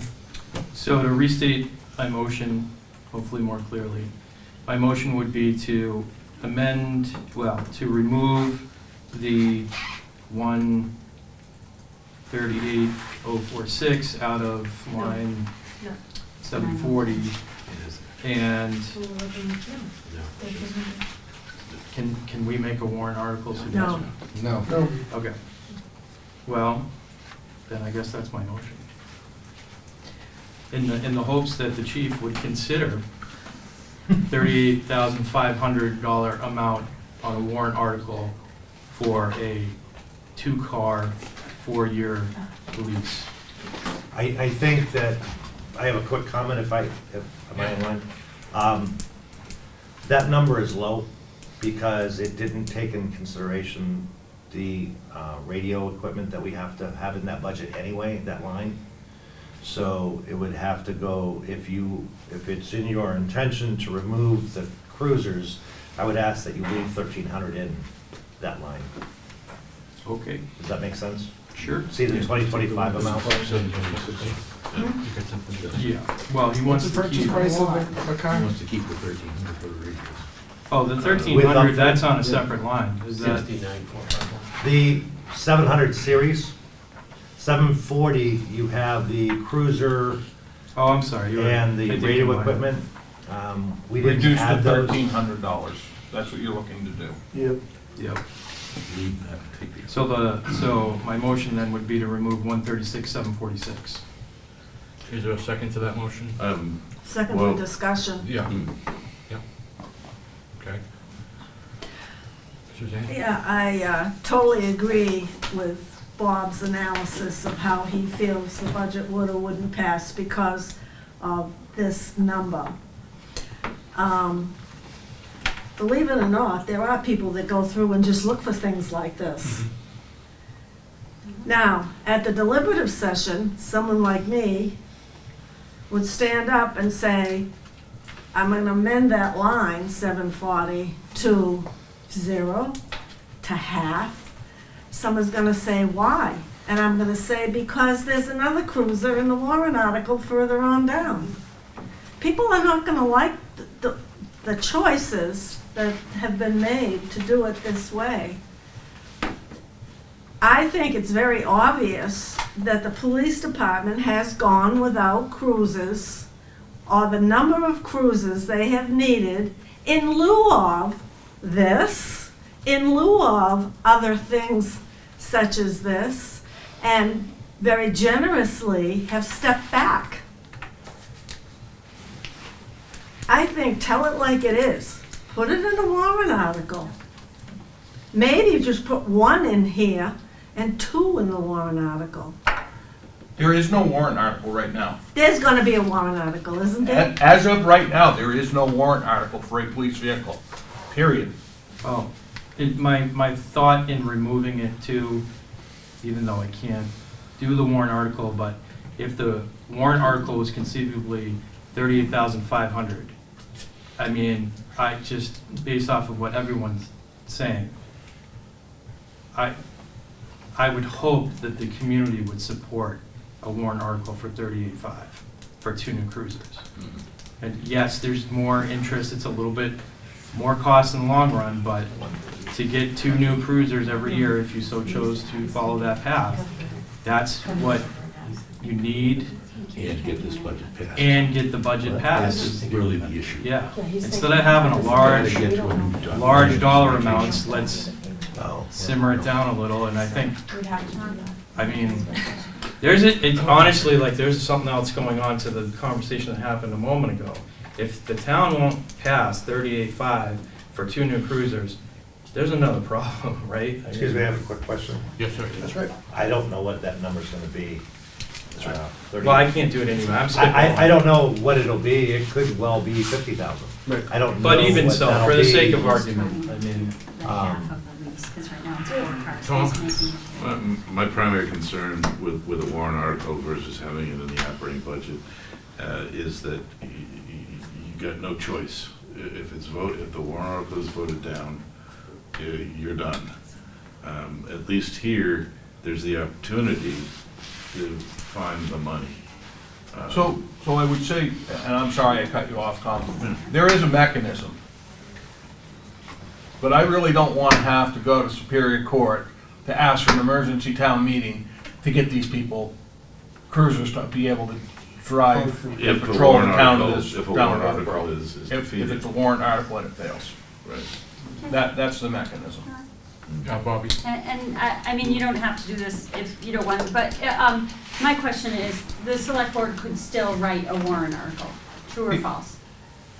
So I'm gonna sit here and tell you, if this committee votes that down tonight, the first thing I'm doing tomorrow is sending the Board of Selectmen an email, and I'm drafting a warrant article to put on the agenda for tomorrow night when we're discussing warrant articles. So the select board could have a warrant article for this? Sure. Yep. That's true.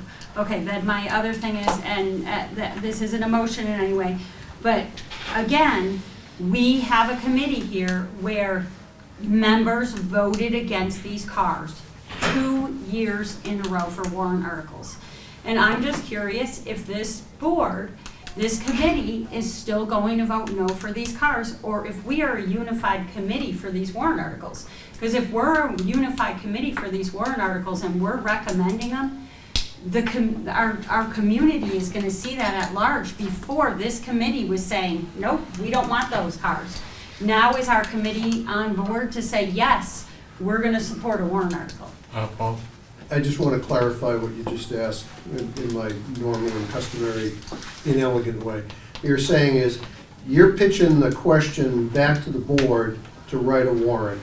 The board writes a warrant, and when you guys review it, you want to make sure that some of these colleagues of yours, characters, don't say, no, we don't like that idea. Is that what you're saying? Yes. Kind of blowing up the process? Yeah, well, that would be kind of interesting. Because I need to know if I would support a warrant based on the fact, if when the warrant gets back here, That would be is this committee interesting. gonna vote, are members of this committee gonna vote no on a very warrant article we forced? You could change your mind. Well, Bobby, you made I know there's a motion on the floor and it's been seconded, but you made a suggestion that we, as a committee, zero in on this one issue and amongst ourselves, figure out what we financially figure is the best way for the town. Yes. We've gotten as much information as we've needed. The only thing that I'm hearing now is if we take action on this tonight, Jim's gonna have to take action tomorrow night. I also thought, I was at that meeting that you heard when they said how they're gonna divvy up these cruises, some in the budget and some in a warrant article. So it's not a news flash, Paul. You've been discussing it, you've been discussing it. No disrespect, I'm just asking a question for And it's within clarity. the authority of this board to do this. I understand your authority, I was just asking the question because what I thought I heard was your colleague, not accusing, but just wanting for clarity that says, if we go ahead and pitch this over to the select board, and it comes back to you guys, are you all gonna have I've changed my mind. They're entitled to do that, I get it, and we're entitled to do whatever we have to do. That's okay. but I don't Just wanna wanna tank a understand. warrant article, I don't want this committee to tank a warrant article that they forced. I'm with And you. that is Vice what, Chairman wanting to that's talk. my word. Right. I understand. I'm still not convinced that going with a lease is the proper way to do it. At the interest rates, you're kind of speculating that the interest rates may go down, but that's why we went away from a lease before, because the interest rates shot up.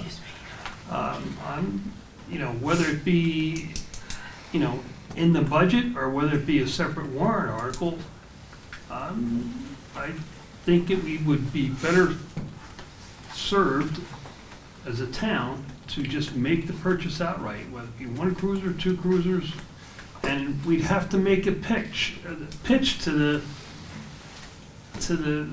voters that this is a real need, whether it be in the budget or whether it be a separate warrant article, and hope that it passes. See, I've heard some people say that, well, it hasn't passed in a warrant article, now everyone's hiding it in the budget. And that's, That's the other reason, I agree with you from a financial standpoint. I don't love 7.09%, but we tried 2 years in a row to purchase new cruisers, and the people said no, for whatever reason. And so I'm looking at it through that lens also of like, okay, what about, trying this? I also like the idea of a rotating every year, getting 2 new cruisers. So whether that's purchasing outright or what have you. Well, I don't want anybody to get the impression that I think this is gonna fail the budget. I'm just saying there are people out there who would see this as being somewhat non-transparent. And get I upset understand your and get point. upset about it. I got your point. Personally, I think it should remain in the budget, and I think we should buy the cruisers. That's my personal opinion. All I'm doing is throwing out the possibility of some crazy person out there making a lot of noise about, oh, here we go again, they're hiding some stuff in the budget. What else is in there? I'm gonna blow it up. Yeah. And that's my only concern. So we're doing a dice roll, to your point. There could be many things in the budget that people might question. I agree. And it should be this board's opportunity to justify the decisions we make. Say, look, this is, we believe this is what the town needs, we feel strongly about it. So we're not trying to hide anything, whether it be the police cruisers or any other element of the budget or any other town department. Brian, do you have something? Yeah, just quick. So when Suzanne said that the police department has gone without cruisers because of this building and other things, not necessarily true, because the police department has asked for cruisers and warrant articles the last 2 years, and the citizens said no.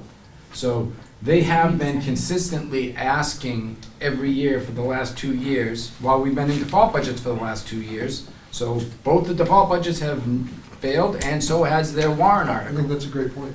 So they've been looking and asking, and things have been turned down. So I don't think it was they're saying, oh, we're gonna go without for the community. The community has been saying no. They've been saying no to all of our budgets and to their cruisers jointly. Suzanne? Before you were here, when we had a prior chief, he said at a meeting, I'll step back. I realize it's not my turn, okay? So the police department has repeatedly given up some things along the way for other things. So I know from whence I speak on that. I do think that Bob's point there, it's someone like me that's gonna stand up and say, or Bobby, someone that's outspoken, that's gonna stand up and say, how come you did it this way? I have to stand up at the deliberative session and point it out if somebody in the public, because this is a month between when the deliberative session is and then we vote. So there's time for people to pick this apart. And somebody is gonna see this and it's gonna be an interpretation. Here we go again. I have no problem in supporting cruises. I have no problem in supporting the police department. But let's be real. There are people that don't. And I come from a family of police. There are people in this town and in this world that don't support police in general.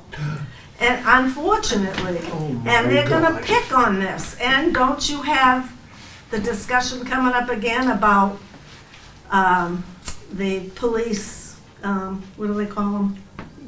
Those guys. Those guys. So it's just just put it out as a warrant article. Put it out if you want 3 cruises, put out 3. I'll support 3. I'll support whatever you need. But to do it this way, I can't support it this way. Bobby? Is there a way to just quickly get those warrant articles last year and the year before and tell me what the recommendations were, if it was a unanimous recommendation? Because I believe that we helped take that as a committee, and by we, not me, but I believe that we definitely had people on the budget committee who had voted against those cruisers 2 years in a row. And if this room is unanimous, feeling that they would recommend a warrant article, then we're telling the citizens, we recommend this. Whereas in the past, we told them, we said to the citizens, yeah, like you said, Suzanne, not yet.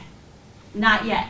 This room to me feels like we're all saying it's yet, it's time for it, we'll recommend it. I know the select board will recommend it. So if you have all those people recommending that on the warrant, you're more likely to pass that Does your warrant. warrant article, does your Tom? motion just for a rental lease, No, it's all it does is just remove. money?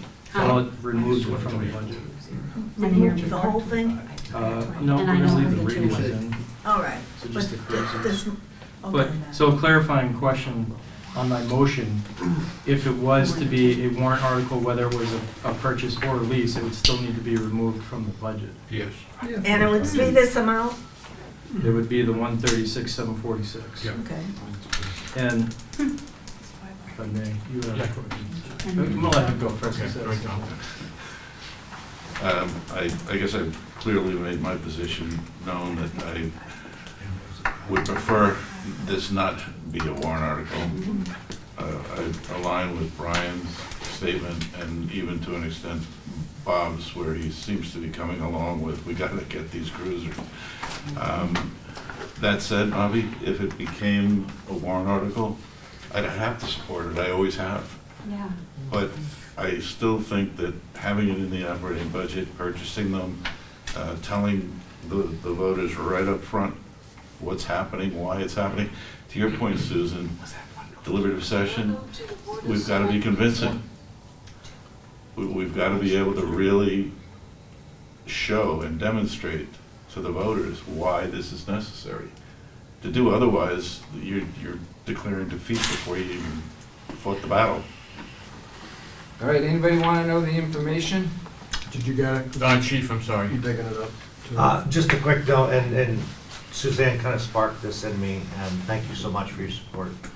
I want to go on record by saying, one of the things I pride myself in this department most on since at least I've been here, and I can't speak prior to that, is our transparency. Never will this department hide anything. And I think I've made that very clear with our 91A policies and other types of policies of its ilk. I'm not a sociologist. I played one on TV, but we don't know what people are driven by, what they've heard, what they just heard prior to the polls, and I'm preaching to the choir on that.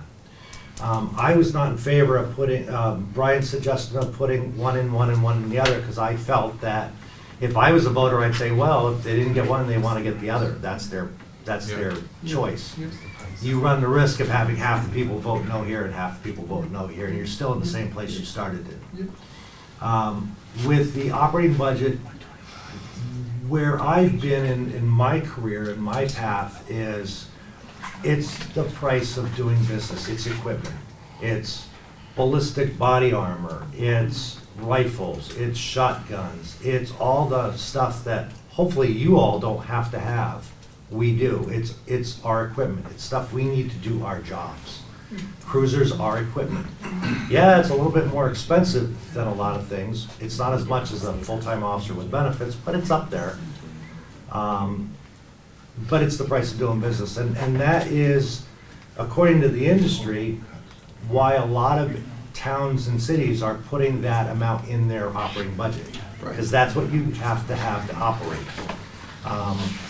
That is butting heads with the age-old, we used to put them in capital reserve back years ago, and it was so expensive to get a cruiser compared with what the budget looked like. And I worked in a town where we had a $50-something thousand budget a few years ago. And then it went to warrant articles, where it kind of remains for a lot of towns, like Wolfeboro. And that first year when it moves over to the operating budget, there is exactly what Suzanne is telling us is gonna happen. Well, you're hiding it. And I just want to go on record saying, we won't hide anything. If it goes into the operating budget, it should be clearly stated why it's there. And I welcome anybody in the town to ask, why do you need two? Why do you need four? Why do you need the amount of cars you do have and what we use those cars for? I think I've shown, at least in the short tenure I've been here, I don't like to spend money. I like to bring budgets down, and I think you've seen that other than the union contracts that I really don't have a whole lot of control over. So I will, as I do, put out my best thoughts on how things should go, what we should spend money on, but at the end of the day, I'll support the budget committee as I've done right along, as well as the town manager's wishes, and of course, my police commissioner. Thank you. Brian? So, what's the cost of one car right now with equipment to purchase? You have that number. 69,451. 69,451. Okay, so in 2024, they asked for one cruiser. It was $77,000 with equipment. That was a lot. 5.0 for the select board, 5.3 for the budget committee. In 2025, they asked for two cruisers for a total of $125,274 equipped. That was only $62,637. So that was a huge drop, because remember, cars went up in crazy in COVID. For this year, 2026, they're asking for, how many, two or four? Two. And two at $69,451. So we're above last year, but we're still below by $8,000 of what the high was in 2024. John, Brian, what was the vote in '23? The vote in '24 was 5-0 and 5-3, and in '25 it was 5-0 and 8-2. So there was 3 that were dissenting votes one year, and then 2 that were dissenting votes the next year. There's 2 dissenting votes the year prior. 2 dissenting votes the year prior? In '23? Okay. And the select board was 5-0 all 3 years. All 3 years. So, Go ahead, Suzanne. so to kind of address what you were saying, you're proposing that we vigorously support the budget. I would say you would, if you go with a warrant article, you have to vigorously and hopefully unanimously support the warrant article. Well, that's what I said. I said I don't prefer it, That's what she said. but I would support it. And also, be considerate of all the other warrant articles, but if this budget committee could be unified one way or the other, I think it would help, but I agree. I say, can we call, did you want to say something before I call the question? Ask the question. I think there's a,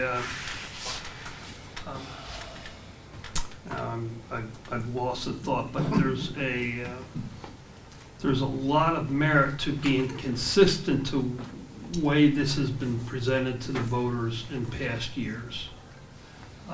If they've seen it in past years, they said, oh, I know I voted that down last year, maybe I'll know that there's a need this year, you know, if we present it that way, again, whether it's something that's in the budget, we have to sell that it's not being hidden, but it's there, or if it's a separate warrant article. Either way, I think we gotta sell the merits of the funding. I think it'd be difficult if it's in the budget to sell it, because if people are gonna say, they tried to trick us, now they put in the budget, we've said no the past 2 years, and not know what we're doing, but.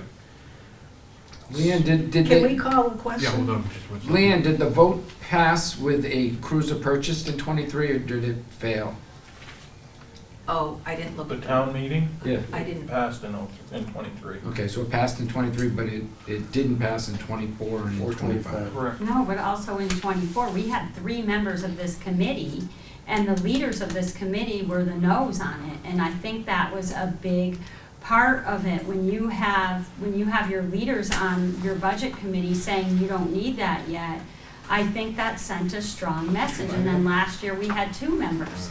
So we went from 3 members not supporting it to 2 members not supporting it, which is why, again, I would only feel comfortable moving it onto a warrant if I knew that my my peers on this committee were going to make an effort to support this warrant article, because the warrant article will fail. If they even see one person on this warrant who's saying they don't support this warrant, people are gonna start asking questions why we need a police cruiser. But if this committee is unified, then I think it's important.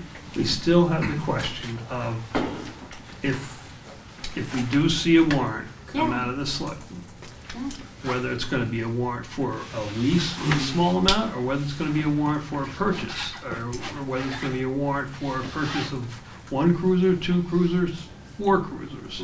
Okay, those are all areas that we could potentially disagree on, That's correct. but John, real quick, I know this is gonna muddy the waters, but I think we need to seriously get down the path of setting a capital reserve fund. I agree. And capital reserve funds in this town have always been supported. I've not, they've always done well. The voters usually respond to them well. It's not gonna solve the problem today, it's not gonna solve the problem next year, but it may be a way to go get it set up, put some money away, and then when we end up in this, there's something there to. A police vehicle capital reserve fund. Absolutely. Specific, a very specific fund. Absolutely. Okay, any more discussion? Call the question. I'm just getting ready to do that, Suzanne, thank you. Just one last point. Yeah. The difference between for 1 year in a full purchase versus the 1 year of a lease is about $100,000. So I just think potentially it would have a better chance of passing as a warrant article at a lesser amount. Well, the decision to whether they lease, purchase, or I know. what is not ours, I'm it's just theirs. saying. So you're using the number that's already in here. How they Just get to, removing it, how they yeah. get to that is, All I'm saying is Not that our- some of the other comments that have been made, if the community won't support, whatever, $40,000 warrant article, I mean, that's a pretty loud message.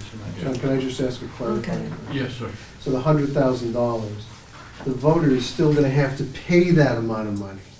No, I know that. I'm Well, saying. No, we need to tell the voter that. They're gonna pay that money, they're just gonna pay it later on. Yeah. Okay, so that's where you hear me kind of get into the engineering comment. We gotta be honest with people. If we think, hey, it's gonna down $100,000, you're gonna pay it later on, okay? So I'm with you, but if clarity they're is sitting always there our in the friend. booth- With that, I'll shut up. And that's the same thing I recommended to Parks and Rec when they wanted a tractor 2 well, or 3 that's years Parks and ago. Rec. Yeah. Let's stay on the subject. Okay, All right. we all set? Any Great comments from you discussion. folks? Great Commissioner, anything? No, thank you. To take out the Okay, the 130. motion is to remove 136,746 from line 740 of the police budget. And we'll do a roll call vote.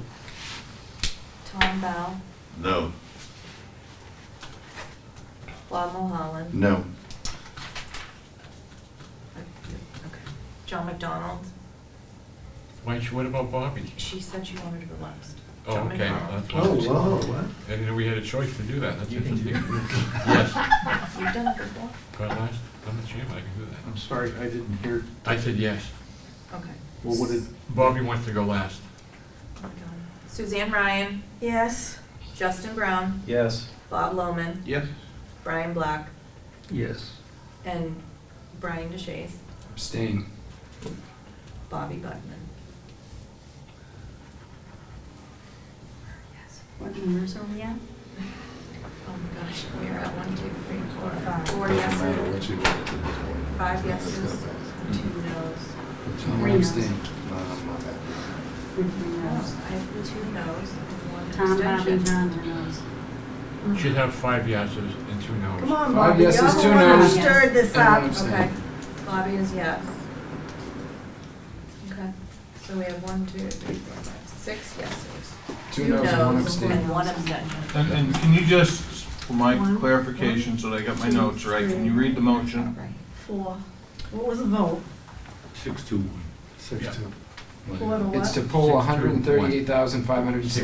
No. Nope. No. Nope. 136, 746. 136 Well, because passed. of $1,300. What was that? Yeah, that's. Oh, you were, yes. which is 1,800, right? The vote. What was the amount? 136, To decrease 746. Sorry. To decrease line 421,00740 from 138,046 to 136,746, which leaves 1,300 in Thank you. the line for the equipment, the radio equipment. Do we think the voters watched this tonight? Hopefully. I hope Do you so. think the voters are looking at this, at what this board just did? No, It's because not- it's not live. about 30 It's minutes. not We only get live. about 30 views, the selectmen get all the views. Okay. Yep, okay, folks, let's move on, finish up the police. 800 series. Tough life, man.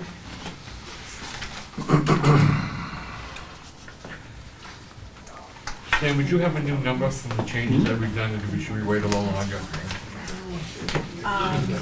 For the whole time or just tonight? Well, tonight for the police, is it, you wanna wait until another time, or, I have rough numbers, but okay.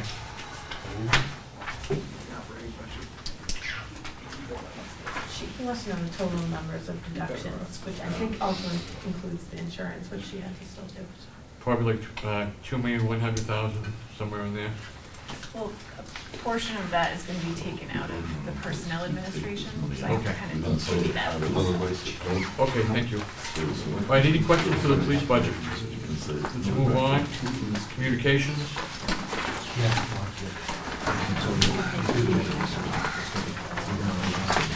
I do think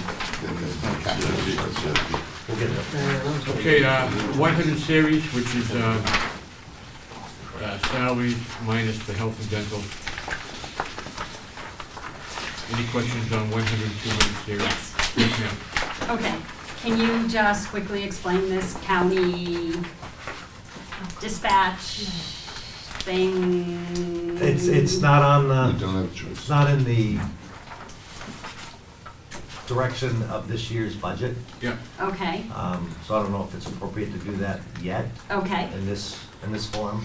okay, I know that the selectmen and the police commission are in talks about county dispatch and the $162,000 that gets spent.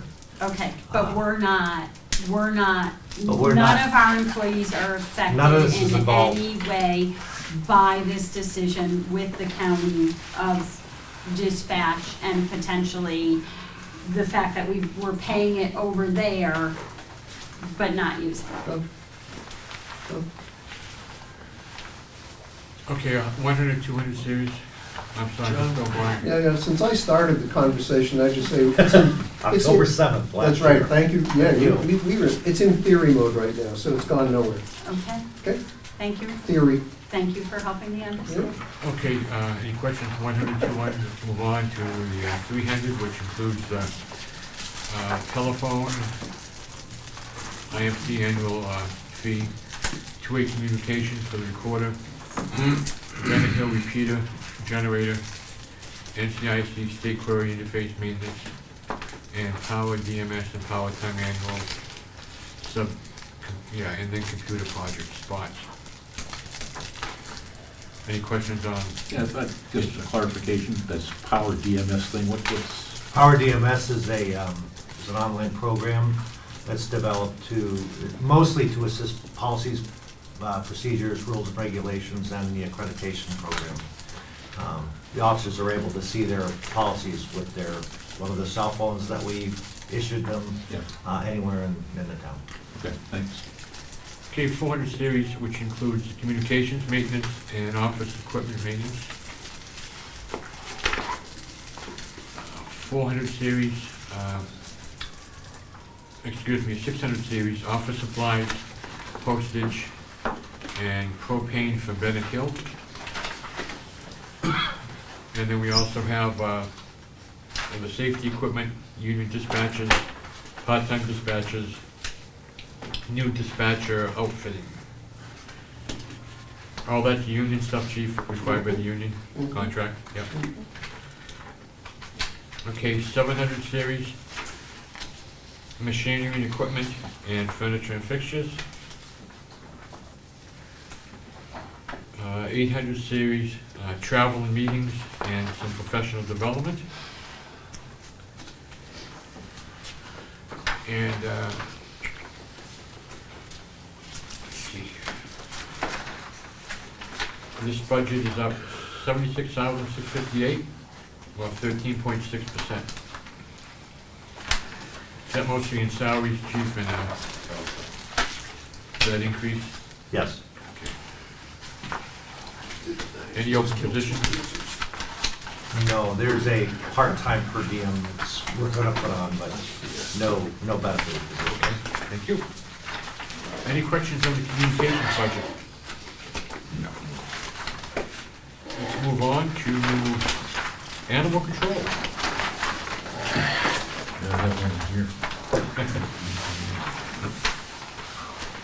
Okay, looks like 100 series. How many animal control folks do we have? One. Is it, there was a woman that had a degree in that or something, is she still with us? Yes. Yeah, okay.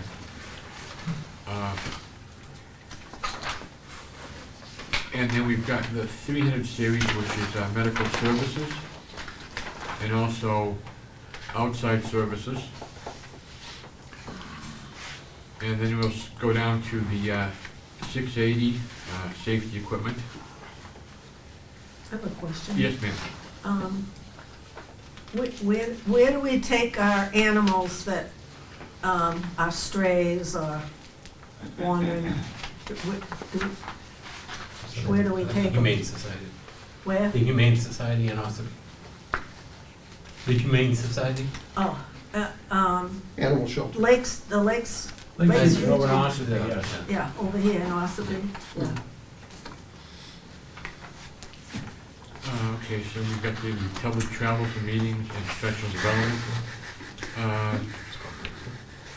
This budget is $29,226 for an increase of $2,603 or 9.8%. And that's, this is the salary chief, right? That's for the Yeah, majority that's of mostly what that is. Okay, let's move out of that. I think we don't have any capital or anything for it. We do we, chief, or? We do not. We just got that one to death. Yeah, we did. That was the whole meeting right there.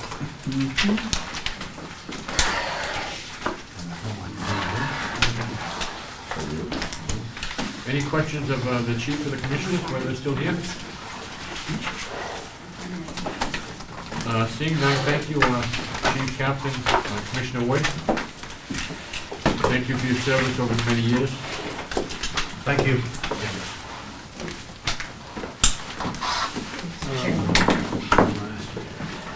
Chief, you get some kind of documentation showing those two cruisers are off the road, anything from one of the mechanics, or? One cruiser.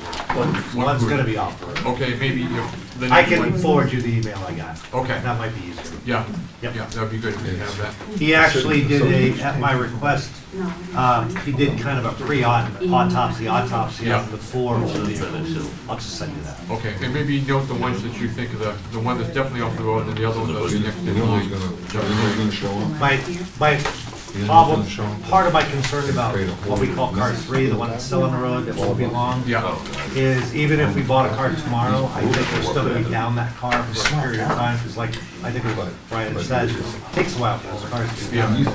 Steve had mentioned it as well. You're looking at probably a done time, depending on how many other towns buy cars, right. we're probably looking at, August, Okay. if I'm even being positive about it. So I don't believe car 3 was gonna last a lot. Okay, you know Chief Beatty, right? Yes. You might want to talk to him, 'cause when I was over there, they were to buy them down in Massachusetts, at a dealership down in Massachusetts. I'm familiar with And they had a bunch of them. I don't know how the price compares or anything. Part of our issue with warrant articles was if a warrant article is defeated, I couldn't even buy a partially used cruiser from a department that has more money than brains. So Okay. we couldn't even do that, Okay. just to get us another year of Right. safe operation, but Okay. more on that later. Thank you so much. I Thank appreciate you, it. gentlemen. Nice job with your budget, guys.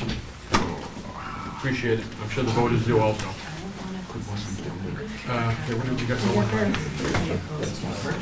Yeah, Jim, are we still waiting to sign that? Yeah, I just would like to take a minute to cover it tonight. Sure. Okay, we just have a few more things to do, folks, before we wrap everything up for tonight. So the other night, I provided you a draft of the letter for the over expenditure request to DRA for the purposes of the healthcare assessment of $377,448. Just to give you a little bit of qualifying data, as of November 2025, general fund had a balance to close out, as we close out the year, of $2,416,000. As of December 12th, that balance has dropped to $1,645,000. With obviously some storms that have hit.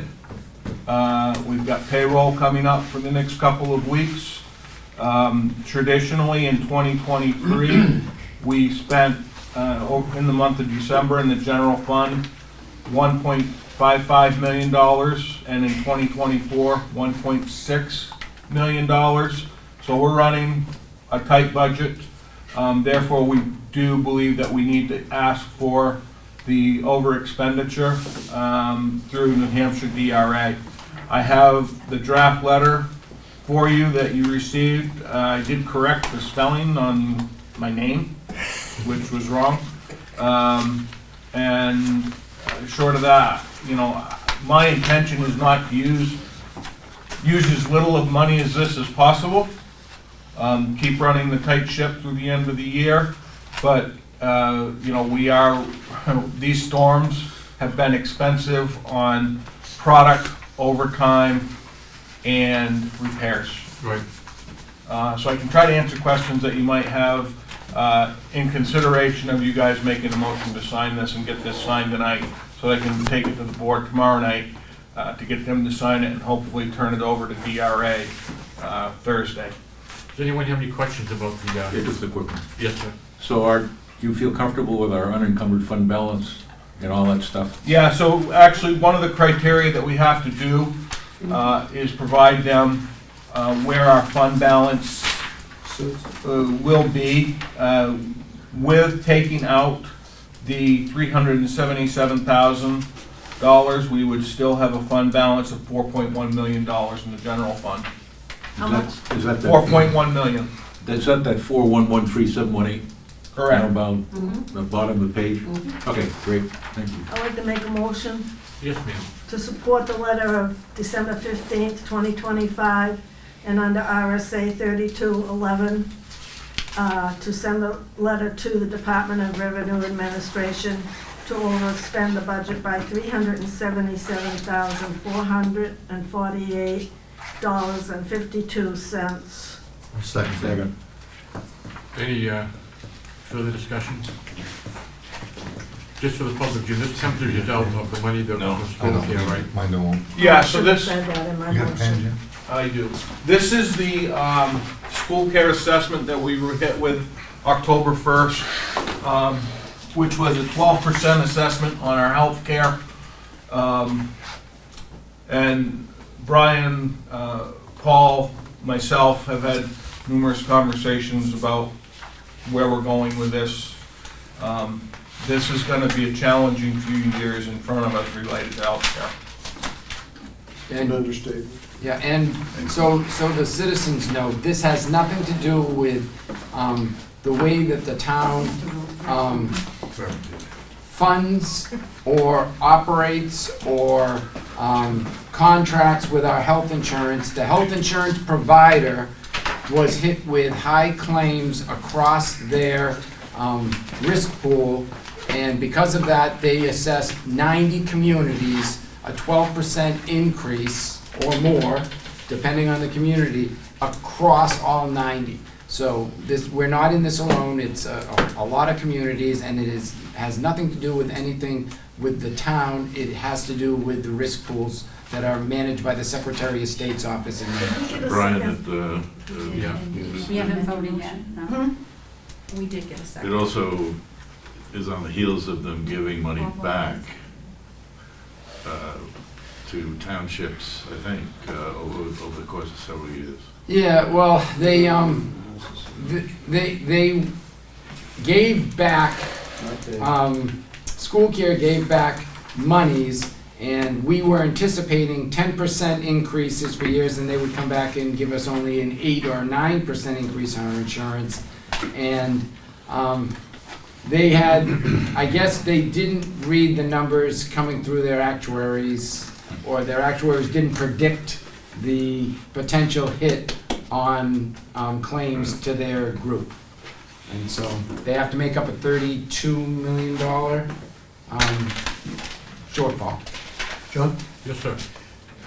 Another related perspective is that following COVID, there has been a bunch of new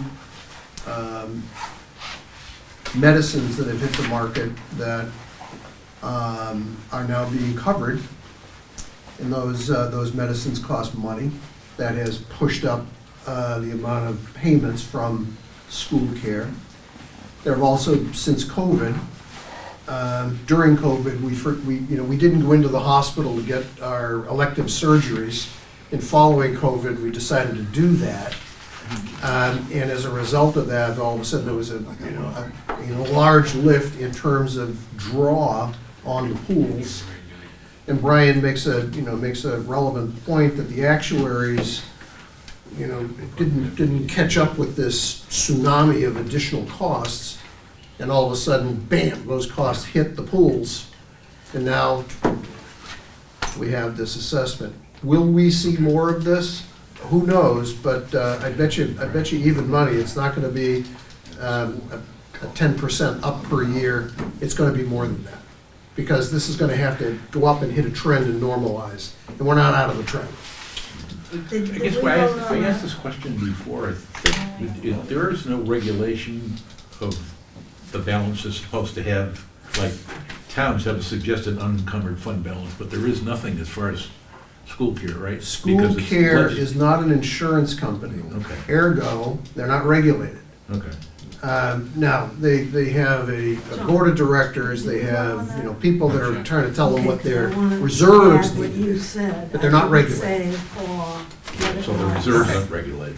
No. And there are bills, and we're gonna be talking to a rep out of Portsmouth. We've already talked to the Secretary of State, his assistant, David Lang, who's a risk pool regulator. We've talked to Jeb Bradley. We've talked to Senator Rosenwald, who has been instrumental in watching these bills. We have a meeting with our Representative John McDonald and Katie Pettinell coming up. And the last one that I'm trying to set up is a meeting with DJ Betancourt, who is the head of the insurance division for the state of New Hampshire. Bobby? I just have one comment. Under number 7 on the letter, that the town has not utilized any general fund unassigned fund balance for warrant articles in 2025. We did use one warrant article last year, used unassigned fund balance, I believe. No, that was actually a restricted account on the public safety building construction.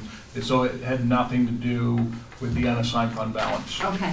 It actually was restricted. I think the last time we touched the fund balance was in 21. Yeah, last time we did that on a buy Just down. want to make sure. Yeah, yeah. Soft Good cost catch. for final Warrant upfitting. article that Good we catch. passed last year. I think Suzanne wants to amend her motion. We had a motion on the floor and seconded but not voted, so therefore I'd like to amend my motion to put the purpose why I made that motion. It is to fund the unanticipated school care assessment. Now, can you call a vote, please? Yeah, does the second have any issue with that changing? Still wants a second? No. Okay. Roll call vote on that, please. Tom Bell, Yes. Paul Holland. Yes. Bobby Budman. Yes. John McDonald. Yes, please. Suzanne Ryan. Yes. Justin Brown. Yes. Bob Lohman. Yes. Brian Black. Sure. And Brian DeShane. That sounds like help. Thank you. Appreciate that. Okay, any public comment? Seeing none, we'll move on. We're going to do some adjustments to the next few meetings. We're probably going to go have meetings until January 8th. I'd like to see if we can't get estimated revenues and the default budget by December 30th. Is there any possibility we can get it then? I think we can. Okay. That'll give us some time to look it over and not jump right into it on the 5th. Say again, John, please. So That, I'm requesting that we get the estimated revenues and the default budget by December 30th. Good. Okay. With all the warrant articles and revisit items, we're going to be able to get all that done. Well, we may not address it, I'm just requesting that we get it provided to us prior to the 5th. And you wanted to look at them on the 8th, you mentioned the January 8th. Yeah, we're probably, January 5th. January 5th, and we're probably gonna have another meeting on the 8th to go over the budget itself. Okay, all right. Just one other thing on the... It's already in there on the 5th. I'm sorry. The only date that we're adding is January 8th. Everything else has been scheduled, it's just been, different things have been moved around when we're gonna receive them. So what's... So we're going to use the open date as an active date. Right. Okay, Right. thank you. Yep. Or do you have something that you're gonna put in there? To discuss the budget presentation. Presentation, yeah. For the voters. Yeah. Also that if you remember, I mentioned a couple of folks that had contacted me about being on the agenda for the 30th. They had concerns about the warrant articles, and we discussed it, and I believe we all agreed that we would allow them to speak during the public input, and not to be individual sections on the activities, or what we're going to deal with on that particular day. Are we still in agreement on that? Yeah. Everyone? Okay. Okay, Jim, Bobby? you... I didn't sign that, I don't think. Or John, you didn't, Bobby didn't either. Yeah, I'm sorry. Does anyone have anything else? Here's his pen, the official I pen. use my pen. Okay, thank you. I use my crayon. The ones for record books. Is that the one with the flat edge? Okay, does anyone have anything else? Mr. Town Manager? No, Mr. Chairman. Okay, this is our last meeting before Christmas, so everyone have a Merry Christmas. Where's the party? Thank you. Oh, I was asking John where my present was. Motion to adjourn? Santa will bring yours. Yeah. Yeah. Anything else? You got a motion to adjourn, is there a second? Second. Again, thank you everyone for your hard work. I know it's done a lot of work this past couple months, and we'll continue on with it, I'm sure. Thanks again. Have a Merry Christmas. All right.